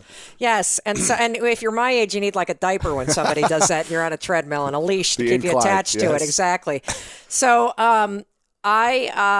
I've been focusing a lot on this, and it's been interesting because you and I were talking earlier too about you going to India and some of the stuff that you learned in terms of the different states to be in. And I use one where I pay attention to where I'm feeling depleted versus where I'm energized. And here's the thing. You can be doing things that are really hard that energize you. You can be doing things that are really scary that energize you. The same is true with things that deplete you. There are things in your life that are really easy for you. There are people that you hang out with, by the way, that you've been hanging out with for years, but they deplete you. And so I've been starting to become more deliberate about how I distance myself from things that deplete me, and how I spend more time and energy either doing or pushing myself to do those things that actually energize me. And this gets back to your message around passion, right? And that, the art and the skill of building a life that is guided by the things that you're passionate about. Yeah. I'm going to share with you a story about how I figured it out, and then I'm going to give you some advice about how you can think about it, and then I want to say a few other things about the fear of disappointing people, because this is, I believe, the single biggest factor for most people that robs them of success. That you use what other people might say or think or be disappointed by as an excuse to not fully be yourself, to not fully go after what you want. And so first, let me talk about triggers, because I believe that for most of us, the habit, and I use the word habit because habit just means that it's a pattern. We have a pattern where we fear disappointing people, and then that triggers us to operate in certain ways. That pattern began a very long time ago. And I think it's safe to say that for 99% of us, you can find where it began somewhere in your childhood. And it probably doesn't matter that you find the first, because you probably have 150 examples of being terrified that your dad was going to scream at you, or terrified that your mom was going to get cold and get that tone of voice, or terrified that somebody somebody was going to be upset with you. Like, because the fear of disappointing people really has more to do about being in trouble with somebody, right? So for me, I know the moment because it was a really defining moment for me, but I didn't remember it until I was 27. What happened is I had a memory being in a group environment during a seminar. Somebody was sharing about being a sexual abuse survivor, and she was talking about her sister. And all of a sudden I had this memory triggered where I remembered being in the 4th grade, and I remember being on a ski trip with my family and a couple other families, and I remembered waking up in the middle of the night with an older kid on top of me. Now, it wasn't a terrifying sexual abuse story. It was more confusing to remember it. He did what he did, and then he got off of me, and I remember my brother was sleeping in the bed next to me in the bunk bed, and I remember thinking in that moment, oh my God, don't make a noise. I don't want this person to hurt Derek. So fast forward to the morning, all the kids leave to ski. I'm kind of like underneath the covers, and I get out, I go downstairs, and as I go down the stairs, I hear my mom talking in the kitchen, and I think, I gotta tell her, I gotta tell her, I gotta tell her, I gotta tell her. So I'm in 4th grade. I round the corner, my mother's there with another mom, and there's the kid. And my mom goes, how'd you sleep? And I said, fine. And what's interesting is what? A 4th grader's brain. I mean, my mom's not gonna be upset with me. She might have gotten upset all right if I had said, not at me. There was this moment where I remember it now like that. And you don't have to come up with the moment, because I guarantee you've got 100 of them where you have a bad report card, or you broke something, or mom or dad drank and you heard them pull in and you felt the anxiety coming in and you went into a mode where you became quiet because you don't want to upset somebody. It was just this mode where I so knew in that moment that I needed a strategy to avoid a scene. Does that make sense? Because that's what you're doing when you are not disappointing people. You are avoiding making a scene or having them do one. Does that resonate a little bit? Okay, good. So you can go to the root cause, because what I discovered in that moment in realizing, holy cow, at the age of 9, I made a decision not to tell the truth, that I would just make up what I thought would make the situation okay. And what's interesting is I can take that one decision and roll the clock forward until the age of literally like 27, probably took me longer to about like 35, 40 even, to stop lying. The fear of disappointment for me turned me into a liar, and I didn't even realize it, because I was so worried about creating a scene or upsetting people or having people judge me that I started lying as a strategy. I invented it as a 4th grader. It didn't work in my life. It made every relationship suck. It made me miserable, but that's what happened. So when you think about your pattern of being afraid of disappointing people, of managing not making a scene, you don't need to find the exact trigger when it began. If you find just one and you understand kind of how old were you and what did you feel and what were you trying to manage, and then for me, what I say to myself is, oh, well, I have a lot of empathy for myself now because I understand why I developed that strategy. And now that I saw that it was a strategy that worked, because lying really worked when I was little, not so much when I was an adult. When I understand it was a strategy, I can now say, oh, well, that's a strategy that worked then. Now that I'm in this chapter of my life, I'm going to pick a different strategy. Does that help? So let's talk a little bit about confidence, okay?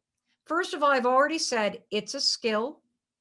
It doesn't matter if you were born the most insecure, thumb-sucking, abused, pathetic soul of a human being. You can build the skill of confidence.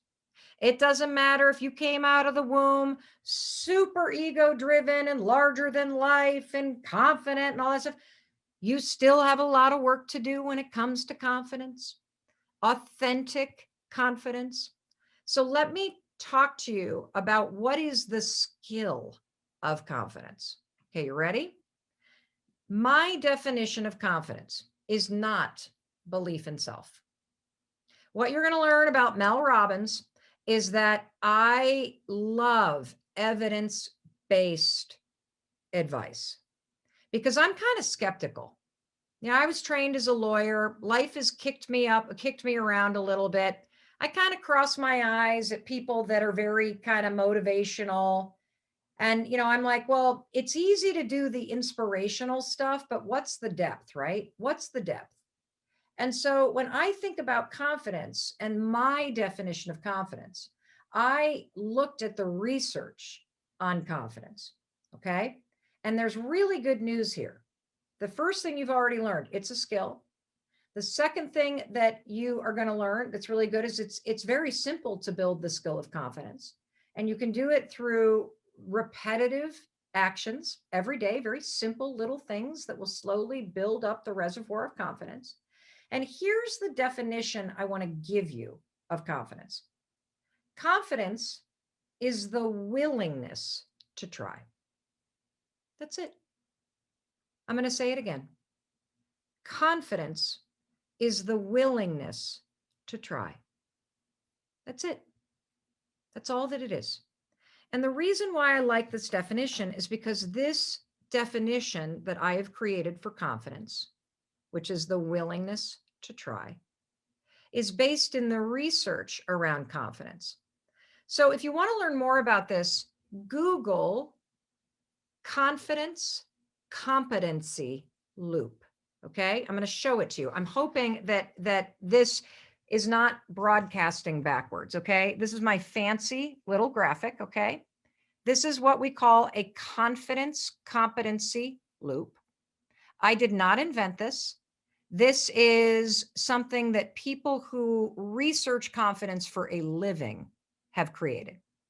And I've highlighted this because this is where confidence begins. It begins with the willingness to try, because I'm going to show you what ends up happening if you're the kind of person who trains yourself. Notice the words I'm using, trains. We're not going to sit around and wait for motivation. We're not going to wait for courage. We're going to manufacture those things. And this is where the 5-second rule is so transformative. Now, for those of you that don't know it, I'm not going to spend a lot of time explaining it. I'm going to give you the shortcut. It's just a simple brain hack backed by tremendous evidence that I created at the worst moment of my life that turns out to have extraordinary science behind it. All you do is in a moment where you feel doubt, insecurity, fear, anxiety, procrastination, perfectionism, PTSD, OCD, anything that you might possibly have that would rise up to block you, you simply count backwards, 5, 4, 3, 2, 1. Okay. And you got to count backwards, 5, 4, 3, 2, 1. And what that will do is it will shift gears in your mind. Instead of being stuck here in the part of the brain that keeps you stuck worrying and thinking and having a bias towards overthinking and being a perfectionist, you're going to go 1, 4, or 5, 4, 3, 2, 1, and you're going to try. Now, this is what's going to happen. The first time you try, you will fail. That's really good news. You want to know why? You learn by failing. You learn by failing. Do you realize that's how you've always learned? That when you were a kid, you don't remember this, but when you were learning to walk, you fell an average of 17 times an hour. You actually learned to walk by falling. And so you learn everything when you fail. Because when you fail, as much as you may think you're going to die, if you stand on a stage, I see a lot of you who want to be coaches or speakers or whatever, you're going to have to learn how to give a speech where you stutter and where your mouth gets really dry and pasty and where you get a neck rash and where you forget what you're supposed to say. You got to do all that stuff. Why? Because when you fail, you don't die. You actually gain knowledge and experience. And that's the gift of failure, because you then take that knowledge and that experience and you go right back to the next time. And then you try again. But this time when you 5, 4, 3, 2, 1, try, you're going to take your knowledge and experience with you and you're going to fail a little bit less. And what you're going to learn there, you're going to take right back to the next time that you try. And every time that you fail, you're gaining knowledge and experience. And you take that to the next time that you try. And you're going to go like this, and you're going to go like this, and you're going to keep going and going and going and going and going. And every time you 5, 4, 3, 2, 1, you push yourself to try, you gain a little bit of competency for the next time you're going to do it. And every time you gain a little bit of competency, your mastery goes up. And that's when you start to feel more self-assured. And that muscle, everybody, of trying, that is where you build the skill of confidence. which is the willingness to not be so damn serious and hung up on being perfect and being worried about looking stupid. And instead, you're willing to lean in and try something. And what ends up happening, because so many people have a definition around confidence, it's about belief in self or self-awareness and all this kind of stuff. And that's great, but I don't prefer those definitions, because then you're sitting around waiting to feel ready. You're sitting around, and in those moments where you don't believe in yourself, you feel like you don't have a reservoir of confidence to draw on. And it couldn't be further from the truth. You were born with natural intelligence and confidence. How do I know that? I know it because it's part of the design of a human being. Think about what you were like as a child before the world got their hands on you. You just let whatever you were interested in pull you forward. You would crawl towards or tumble toward anything that you were interested in. You'd try anything. You'd crawl up to a mirror and stick your hands on it and lick the thing you loved yourself so much. But life got its meaty hands on you and started telling you no. Do you know the average kid hears some version of the word no, some redirection almost 400 times a day? So you became cautious. You started holding yourself back. You started thinking before you tried things. You started worrying about feelings. This is where it all begins. But you were born knowing how to do this. And the other reason why I know this is true is because you wouldn't know what it felt like. You wouldn't miss it if you hadn't once felt it. You wouldn't know any different. So I want you to know it's in you. And we got to just remove the block that life put in place and teach you that even in those moments where you doubt yourself, even in those moments where you're afraid, even in those moments where you're insecure, you can try. And it's in the skill of trying that you gain the competency, the knowledge, and the expertise that helps you become better and better and better. Because here's the trick. You know, the more experienced you become in something and the more you master it, the less stressed out and anxious and worried you are about doing it. That's how that sort of belief in self comes. The belief doesn't come first. It's a byproduct of you pushing yourself to try.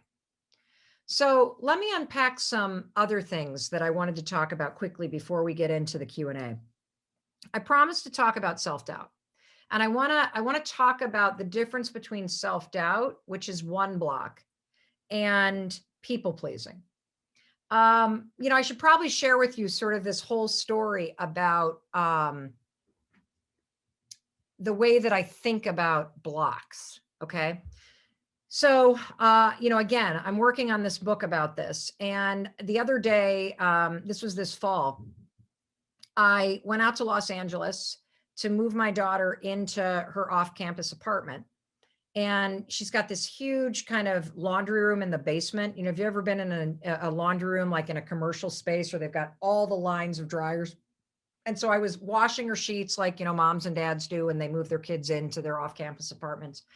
And it was the final load of the day. I go downstairs to the basement and I open up the dryer and I'm like, that's funny. The sheets aren't dry yet. And so I put in a bunch more quarters. I hit the button. I leave. I go out the door and I hear, and I'm like, that can't be my dryer. What? So I go back and the 30 minutes is still on the dryer. And I'm like, that's weird. So I open it up. They're damp and it smells kind of like hot metal. And I see the filter and I think, oh, I wonder if the filter's jammed. You know how like a dryer doesn't really work when the filter is filled? So I try to open it and this sucker is really jammed. So luckily 2 guys walk in with a basket of laundry and I get one of them to help me. And it's so jammed. He has to put his foot up on the thing and yank it out. And when he yanks it out, literally it was like a lint carnival. I don't think anyone of the kids that live in that building had ever pulled that freaking filter out of that dryer. There was a disgusting stack of lint. Like this freaking big, you guys. It was like gray and blue and black and red. And it was like artifacts. It was like an archaeologist of laundry lint. I'm like, it's disgusting. So I like pull that thing off, and then the janitor walks in. And he's like, these damn kids, and this is going to start a fire. And so we clean it off, and he puts the filter back in, and he turns to me and he says, lint builds up. It's little, but it builds up, and it blocks the flow of air. And, it gets so hot in that dryer, the whole place could burn down. I seen it happen. And then he goes, but now that it's clear, the dryer can do what it's designed to do. And it gave me the biggest aha. And this is what I'm writing this book about. There is a filter in your mind called the RAS. It's called the Reticular Activity System. I like to call it the red Acura spotter, because the way that this filter works, think about it, it's like a giant hairnet on your head, okay? The way that this filter works is that it blocks out things that it thinks is not important to you, and it only lets in like 1% of what's going on in the world. And here's the interesting thing. It can be programmed. It's very nimble. If you've ever gone out to buy a car, have you ever noticed that all of a sudden you go into the dealership, you're like, oh, I like that red Acura. And then the next day, what do you see everywhere? You see red Acuras, because your RAS, the hairnet on your brain, the filter that influences absolutely everything that you think and do. By you going to shop for a car, it has gone, oh, ding, ding, ding, hold on. Mel Robbins is interested in red Acuras. Let them in. Let the red Acuras in. And all of a sudden, every red Acura is now getting in through the hairnet in your brain. Okay? So this is good news, because if you decide that that dream that is meant for you is something that you want, you can program that sucker to let in information that is related to it. And suddenly it becomes so easy to spot opportunities and easy to gain momentum and easy to try. Here's the problem. You ready? Your freaking filter is trapped with mental lint. That's right. You want to know what lint stands for? Because I'm a freaking genius. Lint stands for those moments when you lose inspiration due to negative thoughts. Thank you, everybody. I know I'm a genius. You can read all about it this fall. So you've got a filter that could help you make everything happen. But you want to know what? You've got this layer of crap in your brain, just like that dryer vent had a layer of lint in it because nobody had changed the filter. You cannot do a load of laundry, people, without creating lint. And you cannot go through a day in your life without having some sort of negative mental lint build up. You have a lifetime of lint that is clogging the filter in your brain. I know it. I can teach you how to remove it, and it's impacting your willingness to try. And the two forms of lint, there are 5 of them, but I'm going to talk about 2 of them right now. The first one is doubt. And doubt is the kind of moment when you lose inspiration due to the negative thought, it'll never happen for me.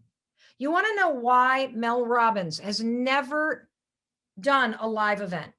Ever. I've never done any kind of live event on my own. You want to know why?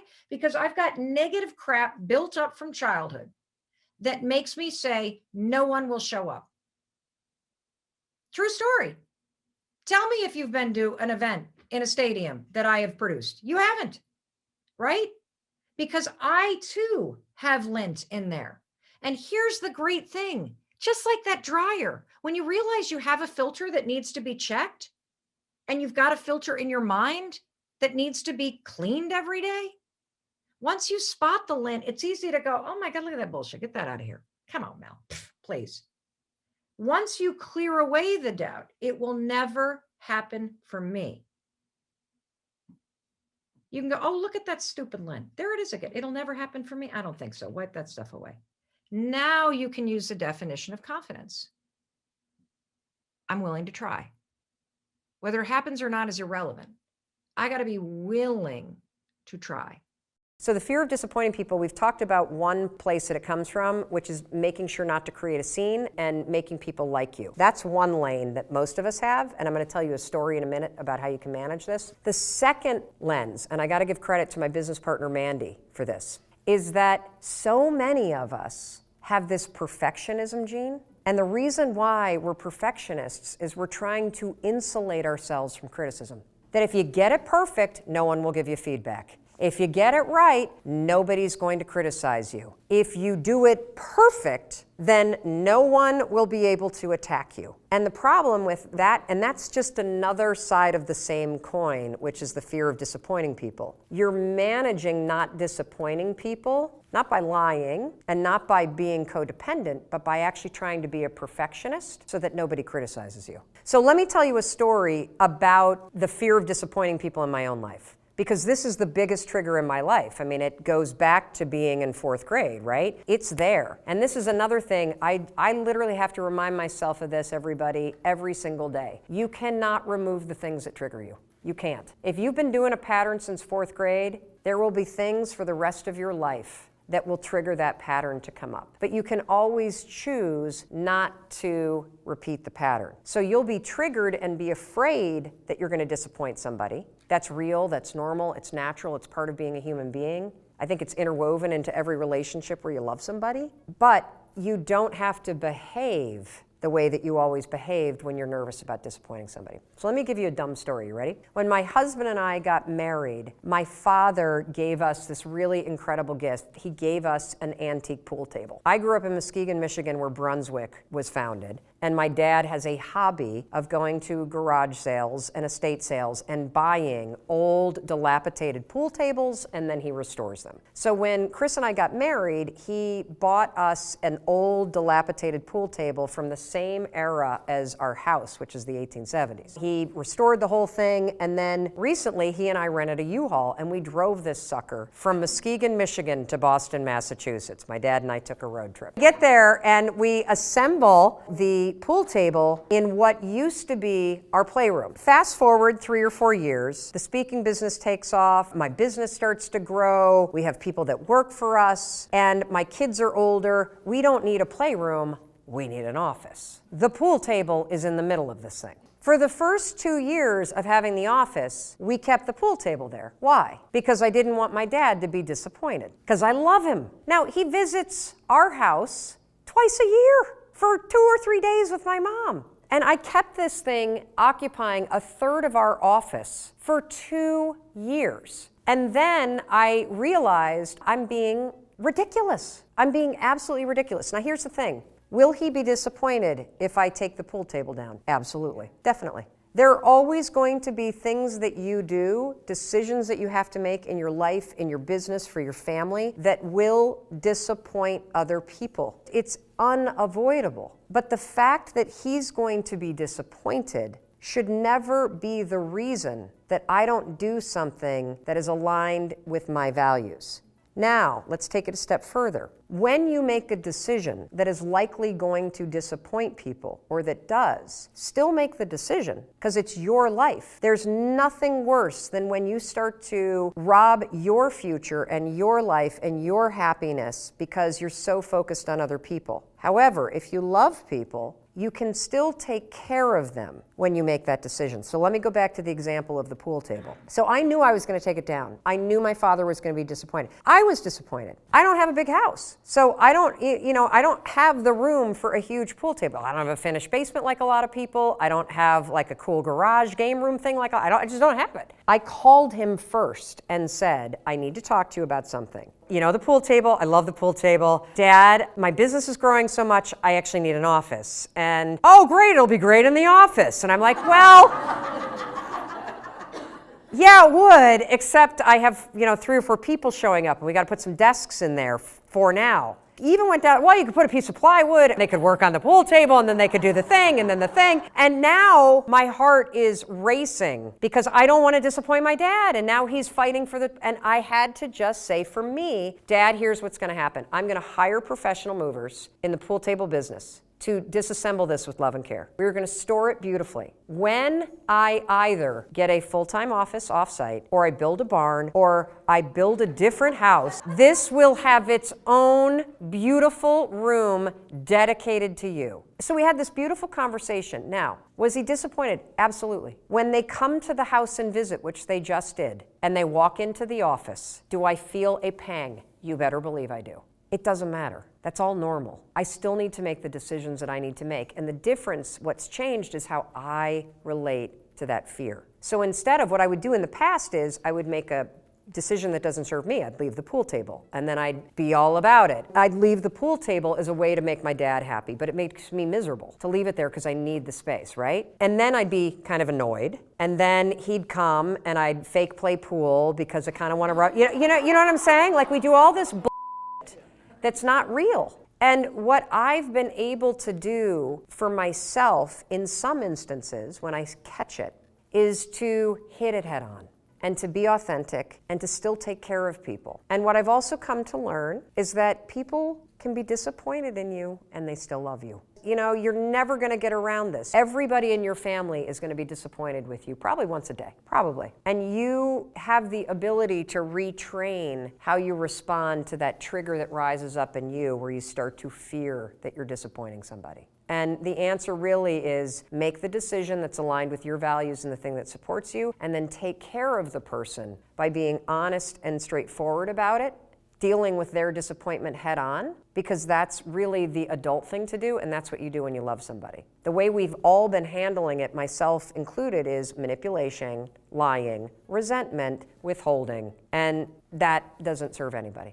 I believe with all of my heart and being that every man, woman, child, person, grandparent, everybody should infuse their days with habits of celebration and self-confidence.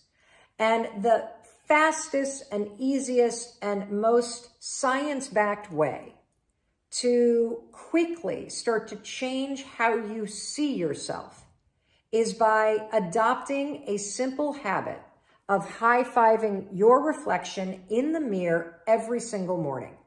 Now, I know exactly what you're thinking. Are you serious, Mel Robbins? That is the stupidest thing I've ever heard in my entire life. I know it sounds dumb. But the reason why your first instinct when you think about waking up, whether you're in your robe or your underwear, or your PJs or your birthday suit, and walking into that bathroom and having a moment with yourself and raising your hand and high-fiving yourself is because your self-confidence is in the gutter. You believe some garbage about yourself. You think you're a bad person, or you're unworthy, or you're ugly, or nobody likes you. Or how about this one? This was the story of my life. I have f***ed up my life so badly, I might as well just flush it down the toilet. You have some narrative in your mind that is so negative that when you look in the mirror, you see somebody worth trashing. You see what's wrong. You pick apart your appearance. And I want to reverse that, because here's the deal about self-confidence. Self-confidence begins with you. You realize the word self is in there, right? I can't give you confidence. I can give you a little boost. I can give you tools. I can encourage you. But confidence is forged in fire. It's something that's within you. And here's the thing I want you to realize about confidence. You are a confident person. That's why you miss feeling that way. You can only miss what you know. You've just been blocked from the feeling of it. And wherever you are right now in your life, I'm telling you, confidence is in there. You just got to figure out how to tap into it. And you've been building confidence all along, by the way. Every time that you have fallen on your face, or you've tried something and failed, or you've gone out and thought you found the love of your life, and then your heart's broken, and then you pick yourself up again, and then you dust yourself. You're building confidence the entire time, because confidence is not built on the high days. Confidence is built on the low ones. Confidence is built when you are struggling. Because when you see yourself go for something and fall, when you see yourself try and get knocked down, when you see yourself stand back up after getting abused or traumatized or discriminated against and moving ahead, you are building this reserve within yourself where you know you can rely on yourself. You know you can face hard things and you can keep moving forward. You know you have your own back. So it's in there. Your life has been helping you build it. Now you got to just dig in and tap into it and use it to shut that critic up in your head. So the way you're going to do that is every morning, I'm not kidding, you're going to raise your hand in the mirror and high five yourself. Look at how many people are doing this. You're not the only one. For 5 mornings in a row, I want you to high five yourself. And when you do this, I want you to use the hashtag high five challenge. You know what's happening when you raise your hand up in the mirror? You are taking the lifetime positive association that you have with cheering for other people, believing in other people, celebrating other people, saying, let's go to other people. And you are marrying that positive association with your reflection.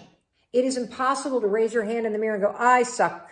You can't do it because your brain and the subconscious sees this and thinks, let's go. I love you. I believe in you. And when you do this every single morning, something incredible happens. First of all, you're not going to leave your bathroom feeling like you're dragging a boulder. You're going to leave there feeling like the wind's at your back. Secondly, you're going to have spent the morning, the first thing in the morning, by taking a moment and being with yourself. And not seeing your face and picking yourself apart, but actually seeing the person that's underneath the skin, the soul that's behind the face. You are going to shut the critic up. You're going to silence your to-do list. And when you raise your hand like this, it also prompts you to think about the game you're playing. So now you got a moment to be like, oh yeah, yay me. I'm still here. I can make today a good day. In fact, what game do I want to play today? Just for me. So that's the first thing that you're going to do. You're going to high five yourself, take the high five challenge, which is high five yourself 5 days in a row in the mirror, take a photo of it, post it on your story, tag me so I can cheer for you, and start to notice what happens. Something weird happens by day 4 when you get out of bed. You're going to have this weird feeling that you've never had. You're going to feel like you're looking forward to seeing yourself in the mirror because something weird happens when you start to really be present with yourself. When you normally walk in the bathroom and you ignore yourself, you're alone. I think a lot of us feel like we're alone in our lives. When you start to see yourself, you literally, oh, hey, hi there, Mel Robbins. How you doing? You now, as you look forward, oh, hey, girl, how you doing? Hi, Mel Robbins. Oh, hey, let's go. I believe in you. Gonna have a great day. It's almost like when your neighbor waves to you. You're seeing yourself. You know, now that I've been doing this for a year, I don't feel like I'm alone. I feel like I've got myself and I've got my own back. I feel like this person that I see in the mirror is the one person that's going to be with me for my entire life. So I better cheer for her. I better celebrate her. I better encourage her and love her. And that's what you're doing when you do this every morning to yourself. And there are mornings where I stand in my underwear at my bathroom sink and even I don't have a word to say to myself. But I can always do this. And it always lifts my mood. And it is creating that deep connection within me to myself. And that's what builds your confidence. Confidence is being comfortable in your own skin. Confidence is knowing that you have your own back. Confidence is knowing that you can face something. Confidence is believing in your ability to face or survive or try something and be better. And confidence is being willing to try. And all of those things happen when you raise your hand every single morning. The second thing that you should do is you got to be honest with yourself. If there are things about your appearance that are within your control, whether it is the shape that you're in, whether it's the health choices that you're making, whether it's how you take care of yourself in terms of self-love, and you're not taking action in those areas, the lack of action says to your brain, you don't care about yourself.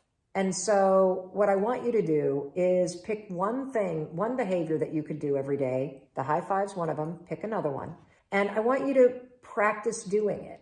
And it's a behavior. If you think about the person that you want to become, what's that person do every day that you don't do right now?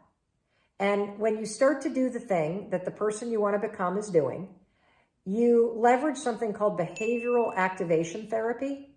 And that is a whole body of research that says when you act like the person you want to become, it's the most powerful way to change a habit. It's even better therapy than talk therapy, because the action proves to your brain that you're becoming that person. You're seeing the change through the action. And so then the brain catches up and starts to relate to you like a person that's confident, or a person who adores their appearance, or a person that celebrates themselves exactly as they are. So try those two things. Make sure you tag me online when you do the high five challenge. And I know it's going to work. Hey, it's Mel. Thank you so much for checking this video out. And if you like this one, I have a feeling you're going to like this one too. I'll see you there.